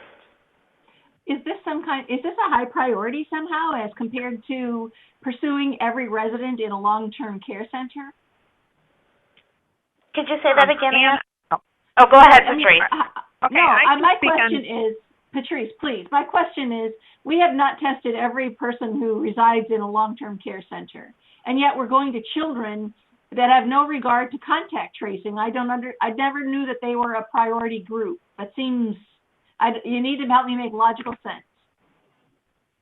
Okay, Ann, this is Patrice. I can start, and then Stacy can also add to it. With the long-term care for the staff and the residents, there is an initiative going on with that right now. It's one of the phases that have to occur for long-term care facilities to open up. And Tom Berger was just received the protocol of how to submit the testing collections when the long-term care facilities wish to have the collection kits, that we can submit it that way. So that is a separate initiative from what the incident management team has been doing. We've been looking at the populations from the CDC and the Iowa Department of Public Health that basically tells us our targeted populations that we should be looking at. We did submit it with children because with that request, if we did, as Stacy had said, if we did have a family that was part of a daycare center and they wanted to get tested along with their children, we would have to go back and get a separate request approval for that. So it's easier to include everything as well as our contact tracing with the request. None of this is mandated. It's only if we are to get the approval, it would be an opportunity for daycare providers and the families and the children to be tested as well as contact tracing. So it was easier to include it than to have a family state that they would like to have their child who was in a certain daycare be tested and then have to go back to the state to get the approval. So, Stacy, do you want to add anything to that? No, I think you captured it. Like she said, Ann, the long-term care facilities, we are working at getting them all the testing that they need through a separate initiative than this. Right. Okay. So the long-term care is under another umbrella. So somebody else is working on that, I guess.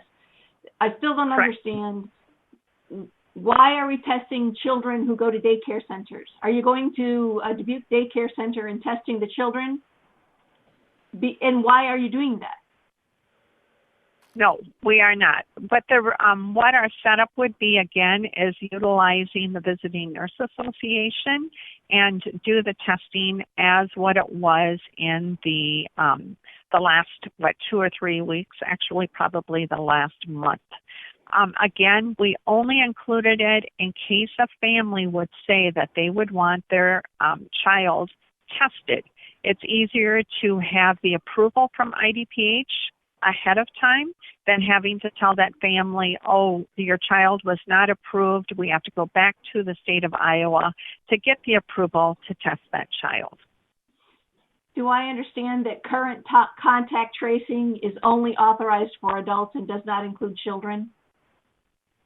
No, so we have tested children if they were in contact and the families had made the request. So we have had, not very many, but we have tested children prior.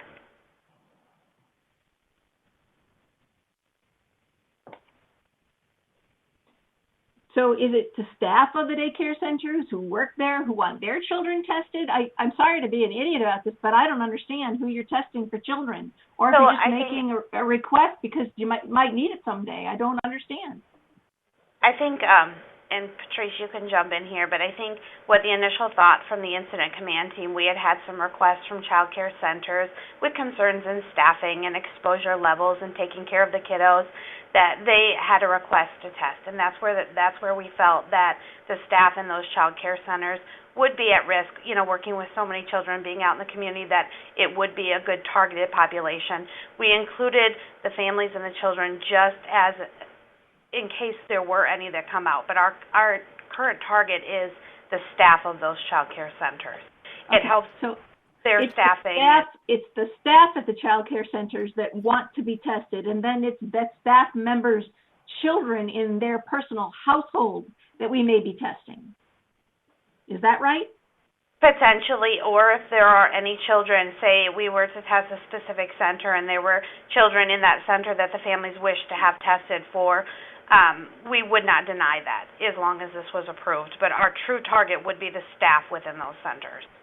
Do we have some kind of sense of outbreaks in child care centers?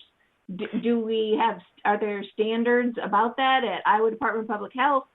Has it happened in Dubuque? No, it hasn't happened in Dubuque, and there are standards out there. And our child care providers have a lot of support through both our child care nurse consultant here at the VNA and then also child care resource and referral. They've been providing a lot of guidance on cleaning and appropriate social distancing measures within the centers and things like that. And no, we do not have any current outbreaks. We've had a lot of questions, but that would be the extent.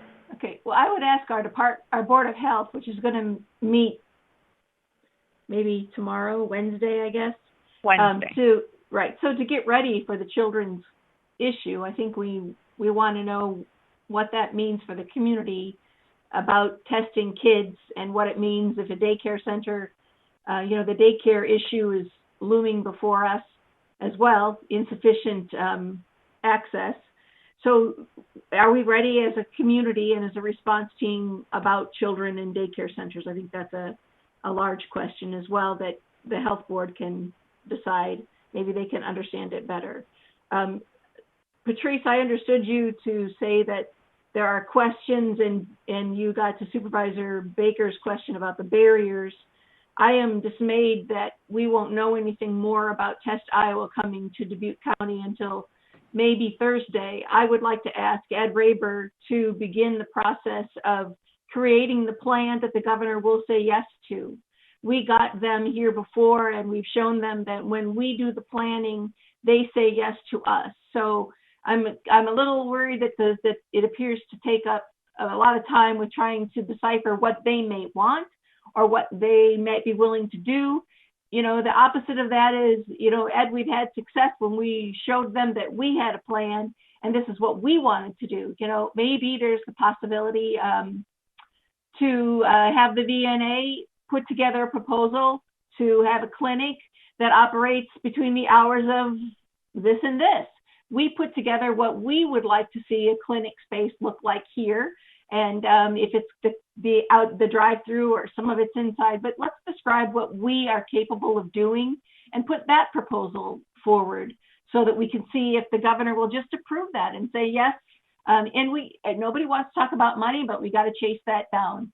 I'm not sure that letting the state negotiate with our healthcare partners, we could be looking at months and months and months of trying to negotiate that. Maybe we put together what it is that the VNA needs to cover their overhead and their costs, and part of that's through some kind of county match. That's a legitimate purpose of the money. So to take this and move it, I understand that the city has made a request that's out there to the governor, so I don't want to necessarily stomp on that, but we need to make our own plans. That's how we were successful in the past. So that the governor's not calling us back doesn't surprise me. They may just be looking for the next opportunity to just say yes to somebody else. But I have questions about outreach to minorities. This weekend when I participated in conversations, I became aware, and our health board knows this too, that minority populations are not aware and are not educated about COVID. They are wearing masks at a much higher percentage, I think, generally than the white community. But what have we done with a focus to outreach to them? They are impacted in a greater numbers. There's certainly a disparate impact on those folks. So we need to start, maybe it's through the Board of Health, maybe it's all the way to the incident management team. Certainly it's our partners. What are we doing to be responsive to minorities about COVID? They feel left out and they are not part of that conversation. And no one has addressed Sunnycrest, and we owe that to our citizens to talk about Sunnycrest, the incident management team, Stacy Killian. I'm not asking that Chris Kirsch give us, maybe we should be having her give us a response for Sunnycrest, but what's going on there? Actually, I did talk to Chris over the weekend as well as on Friday, and she was going to join us. Is she in the room? Is Chris on? Chris no, had this said is on. We heard from Chris this morning. She was planning on joining us, but there are state agencies that came in today, so she is working with them. So she's unable to join us today. It's great that the state showed up. Isn't that nice? Now we know we are getting the chance to see how they handle an incident of one in a long-term care center. So I'm delighted that they're here. So do we know anything to go forward to testing at Sunnycrest? Yes, Ed. This is Ed. I had asked Chris on Friday told her that this question would come up on Monday, and preemptively she sent a note that there's just a couple sentences. If you don't mind, I'd like to just read that quickly. Is that okay? It's the note that we've received. I want an update since Friday. I do not have an update since Friday. Ed, I would be interested in having you share that with the public. So please. Sure. It's just very brief. Please read it. This is from Friday, and it was a note after the media release was shared in the community.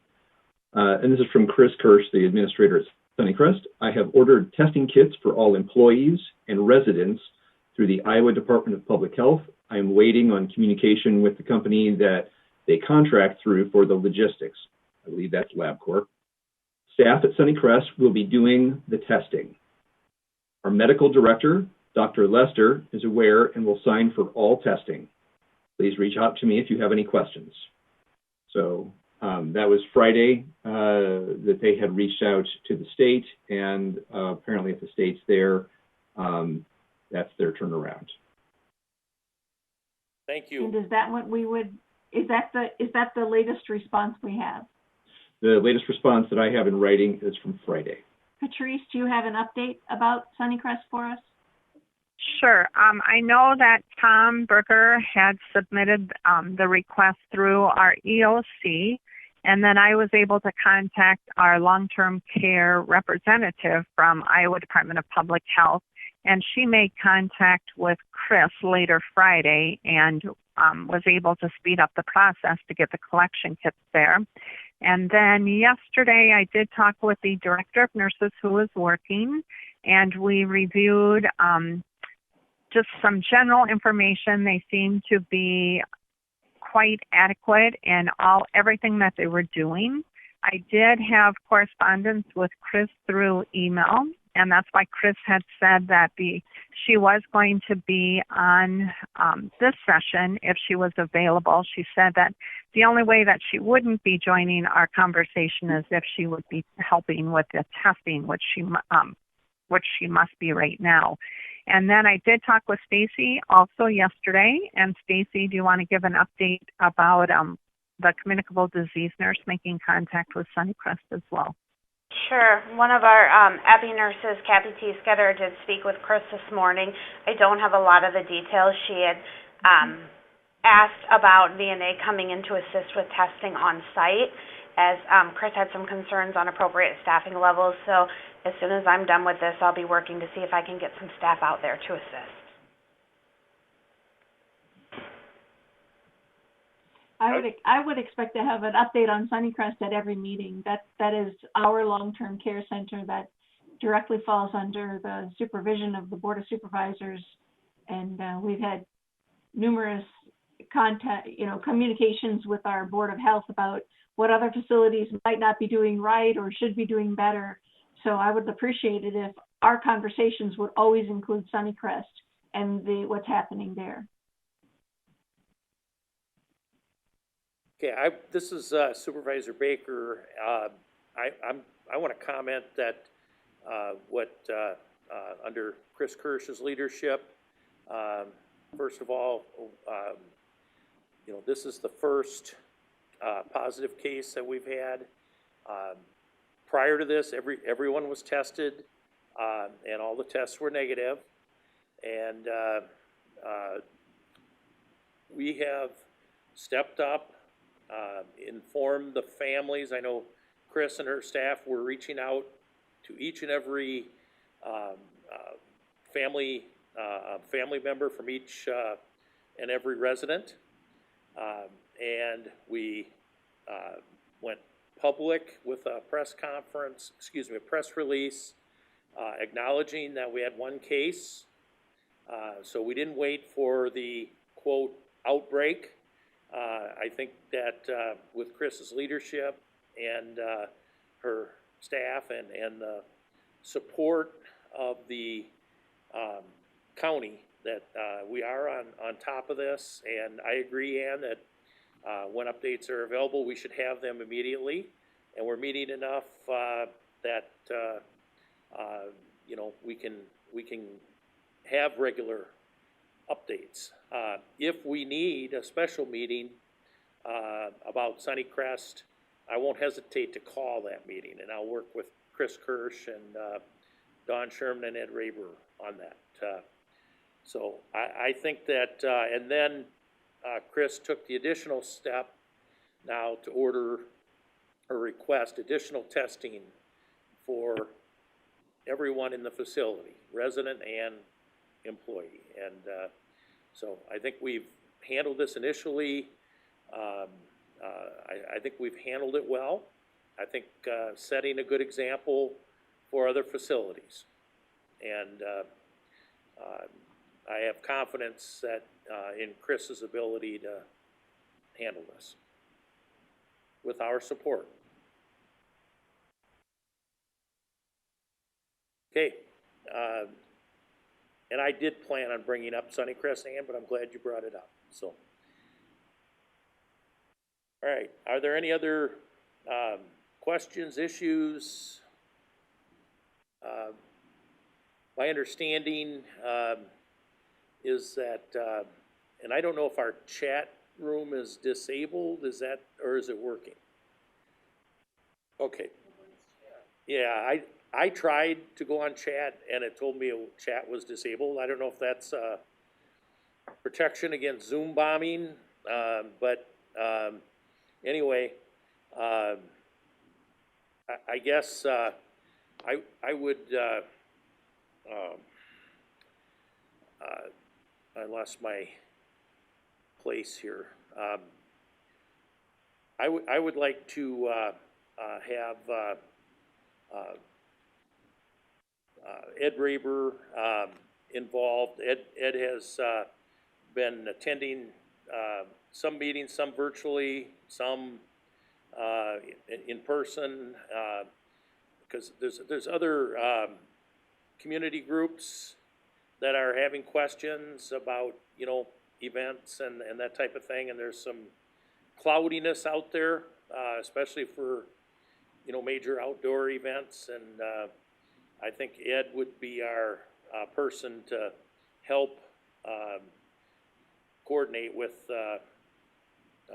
those groups. And Ed, I don't know if you have any input or anything you want to add at this point.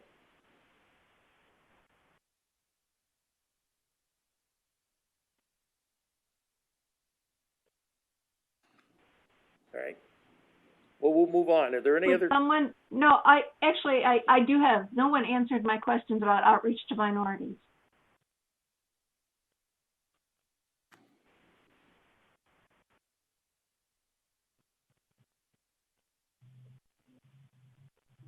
And we can double check on our meeting today and try to get a report from Randy on what's actually been out, and we'll kind of look at it and get back to you on it. Will that work? Is Randy with the city of Dubuque?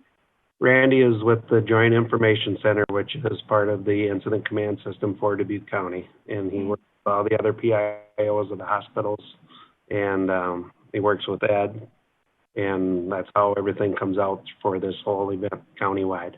But yes, Randy is with the city of Dubuque. You're looking for something that is in addition to what is currently happening, though, and that's what you're asking. I want to know what's actually happening, and then whatever is happening isn't sufficient because the community doesn't feel like they are included.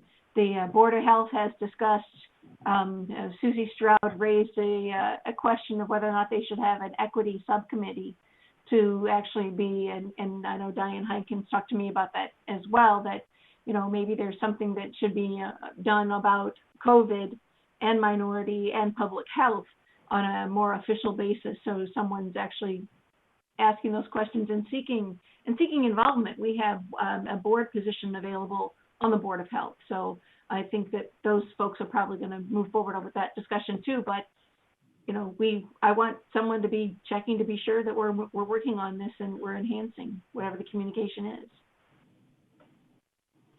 Okay, let us see what we already have out there. I know that like Kelly Larson works a lot with some of the minority groups in the city, but we'll see how we can enhance that and make sure that it's getting out there. And we'll get back with you on it if that'll work. Do we have anyone who's a member of a minority community on any of our incident command team subcommittees? Not that I'm aware of. So we might start by adding someone, maybe looking for that. That was one of the things the Board of Health was going to actually try to do, is recruit some individuals who would speak for their community. Thank you. Okay, this is Supervisor Baker. I was just informed that apparently no one is able to, or that I'm not the only one that's not able to post anything on chat. So I don't know if that's whoever is hosting this, maybe will want to comment on that. Yeah, Supervisor Baker, if you are made a co-host, you are able to chat. I disabled the chat after our last meeting, but I can open it up to everybody if you would like me to allow everybody participating to chat. But right now, it's only those who are co-hosts that are able to use the chat function. Okay.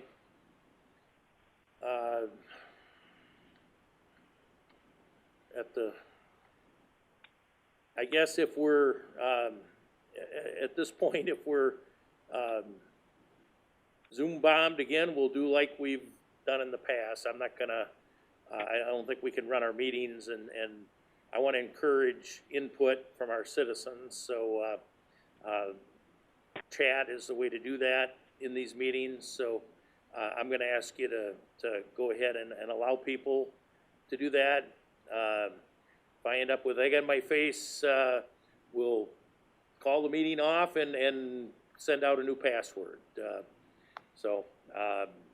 That's happened twice in meetings that I've been on so far. But I don't think we let perpetrators stop us from having transparency and input into our meetings. So I did want to. They should be able to chat if somebody wants to try it. All right, thank you. I did receive a text message that going back to the Test Iowa, that the state has approved other sites, of course at this point not Dubuque County, including some sites in some rural areas. If we could we unmute Representative Eisenhart? And, I'm going to limit him to 1 minute.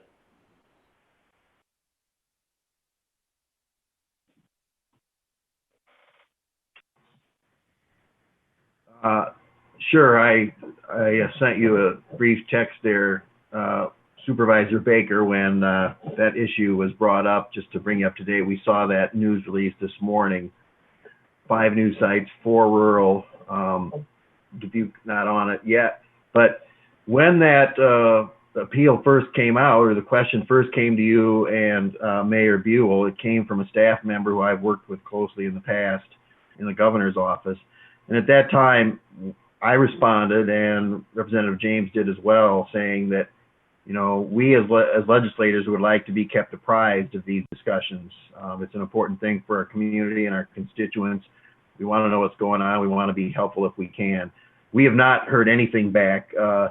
We have not been included in any of those discussions or CC'd on any of the conversations. So if you need us to put some backdoor encouragement in place to identify the issues or maybe get the process moving, we'd be happy to do that. But at this point, we would need to get that request from one side or the other to intervene, because we're not included. Okay, thank you, Representative Eisenhart. I would suggest Ed Raber and Terry Goodman to keep all of our legislators from Dubuque County in the loop on our testing requests and efforts. So. Yes. Okay. Any other discussion? Ann, in your questions about equity on the incident response team and otherwise, are we talking about in general prior to the pandemic, or are we talking about specifically during the pandemic, or are we talking all of the above? The incident you had team asked about outreach to minority groups. Yes, I did. Okay. I guess were you meaning during the pandemic, prior to the pandemic, or both? It doesn't necessarily matter to me what's gone on up until today, other than the fact that people are not aware and want to be involved, and who's working on that. Okay, fair question. I just wanted to understand your question.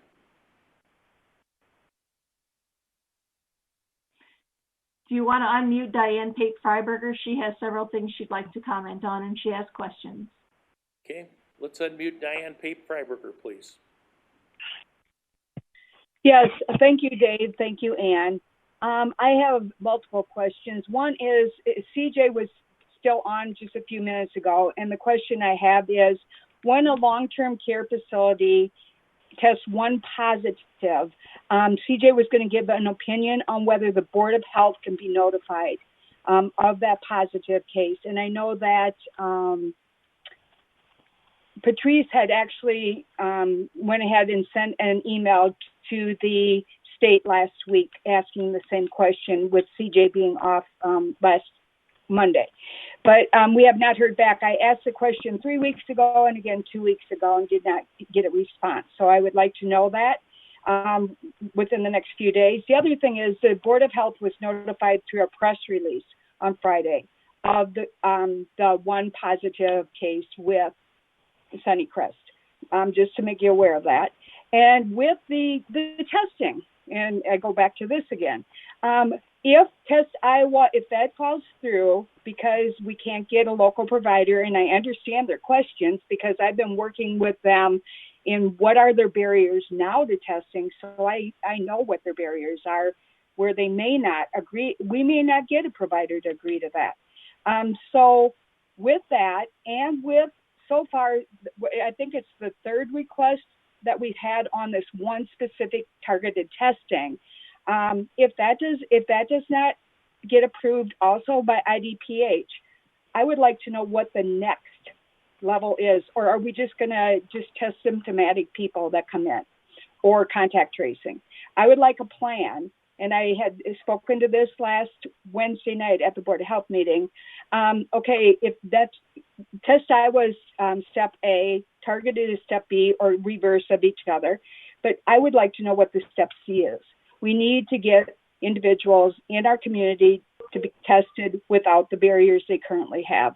Or if they are approved through Test Iowa, they would have to go to another county to get tested if these things fall through. Thank you. I'm wondering if the VNA can't be, they do the testing for us. They've done the targeted testing. If the state's not going to work with providers to provide financial support, and this falls back onto the county somehow to do what the best we can do, then I suppose Diane is tell the state what the VNA can do as we hire them. We'll have a clinic, but it'll be in some other hybrid format, perhaps.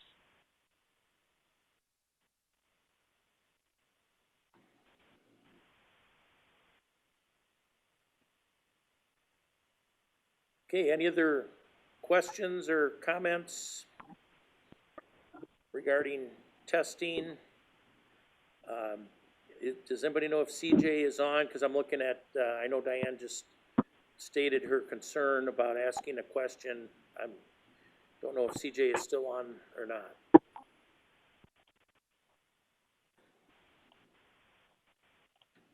Diane is muted again. She might have had it there. She has a, you're unmuted maybe, Diane. CJ, you're still here, at least on the screen list.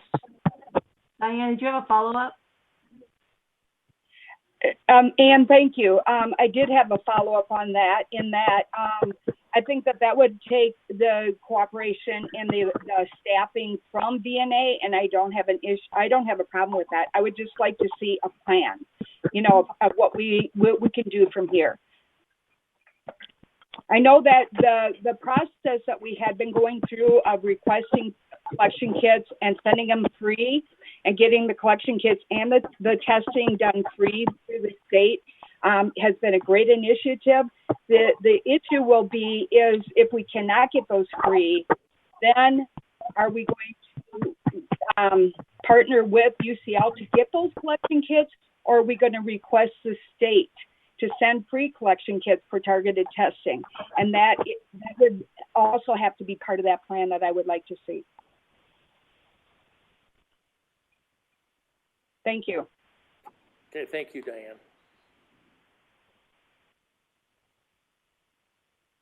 Right, so I guess I'm gonna go back to Patrice then, as far as the testing.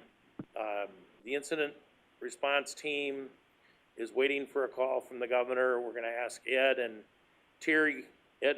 Raber and Terry Goodman to help with that. We'll have to, again, reach out to Mayor Buell. But I'm assuming that that's still okay, because that was part of the original plan when we were contacted. But who is working on the plan? That's what we need to know. If Patrice and the response team is too busy, I think we have very capable people in Ed Raber and Terry Goodman that could help put this together. This is Ed. Yes. I've already been working with the testing committee on some alternatives. To a certain extent, some of those options were put on hold because of the emergence a week and a half ago of the Test Iowa concept, and some of them are potentially put on hold if based on how feasible they might be, as I've done some due diligence with some other partners. But certainly with the input and support from the testing committee at the Board of Health and involvement of Tom Beshen, we are working on some Plan Bs, Plan Cs, and have been for a little bit. nothing that is ready to pull the trigger, but we're certainly putting, I almost said pen to paper, but there's no pen actually. We're developing some things. Okay, thank you, Ed. All right, any other questions for Patrice Lambert, Stacy Killian, Tom Berger, Ed Raber?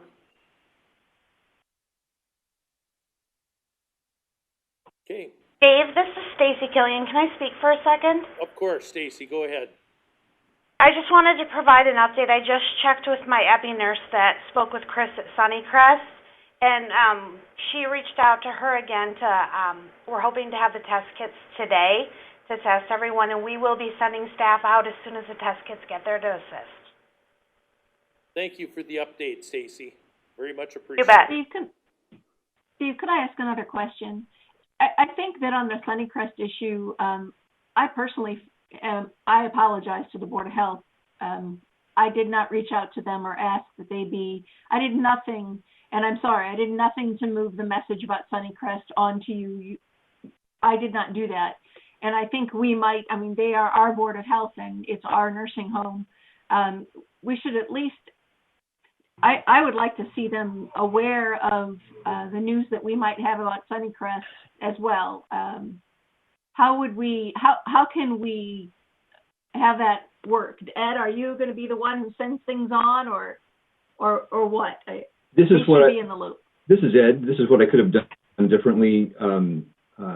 Dawn contacted me Friday morning with that news and gave me some notes. I developed a very brief public statement and shot that back to Dawn, and I think she went through that with Chris Kirch, and they shot that back to me. And so just a few hours later, I sent that out, widely distributed that, including to all of the Board of Health members. So they did hear about it at the same time. What I could have done differently is make sure that I made at least a phone call to Tom Beshen so that he was aware of that just before we sent out the few paragraphs, and I'll do that next time, ma'am. Thank you. Thank you. And Ann, this is Patrice Lambert, and Chris did send me an email asking me to call her, so I did call her. I got her voice message. I told her that she could either email me or call me back, and as I was probably not even 10 minutes after I had sent that, then I did receive Ed's press release, and I did forward that on to the Board of Health. And they were part of our distribution list too, widely distributed. And it was also on the county's Facebook page, which got a lot of notice, positively, I believe. About 6,400 views. Okay. Thank you, Ed. Stacy, thank you for the update. And all right, any other questions or comments?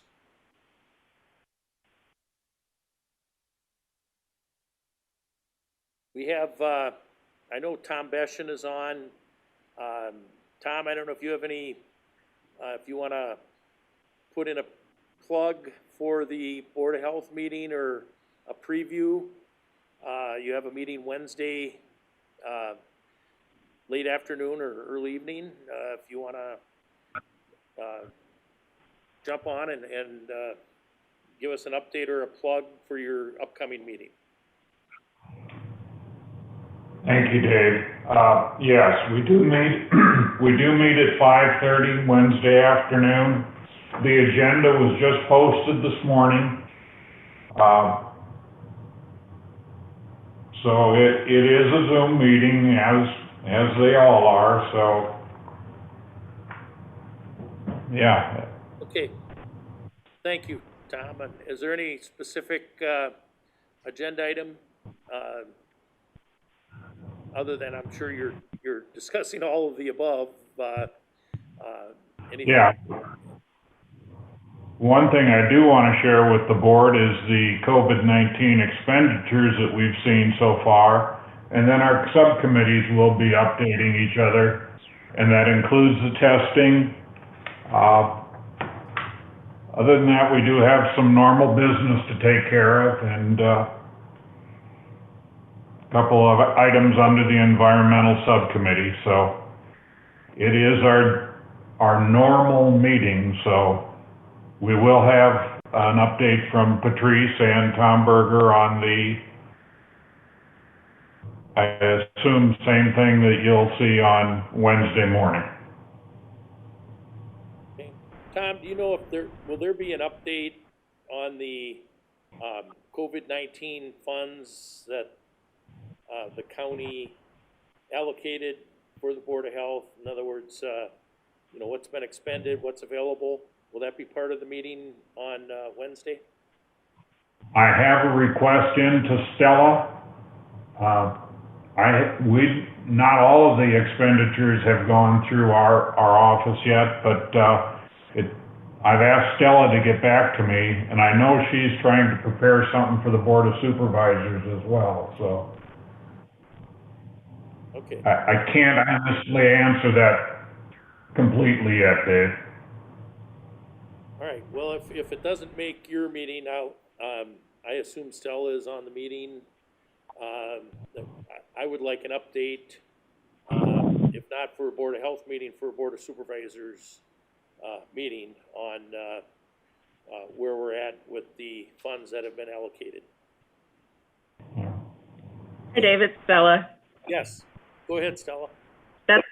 That summary was part of what I had provided last Monday, I believe now, or Monday or Wednesday last week. So it was part of that summary that I shared, and I will get that to Tom as well. Okay, thank you, Stella. Sure. Thank you, Stella. All right, any other questions? Hearing none, I would entertain a motion to recess. We have about 5 minutes before our next work session, which is discussion regarding Food Policy Council staffing request. Entertain a motion to take a brief recess. So moved. And I will second that. All in favor signify by saying aye. Aye. Aye. Okay, we're in recess till noon.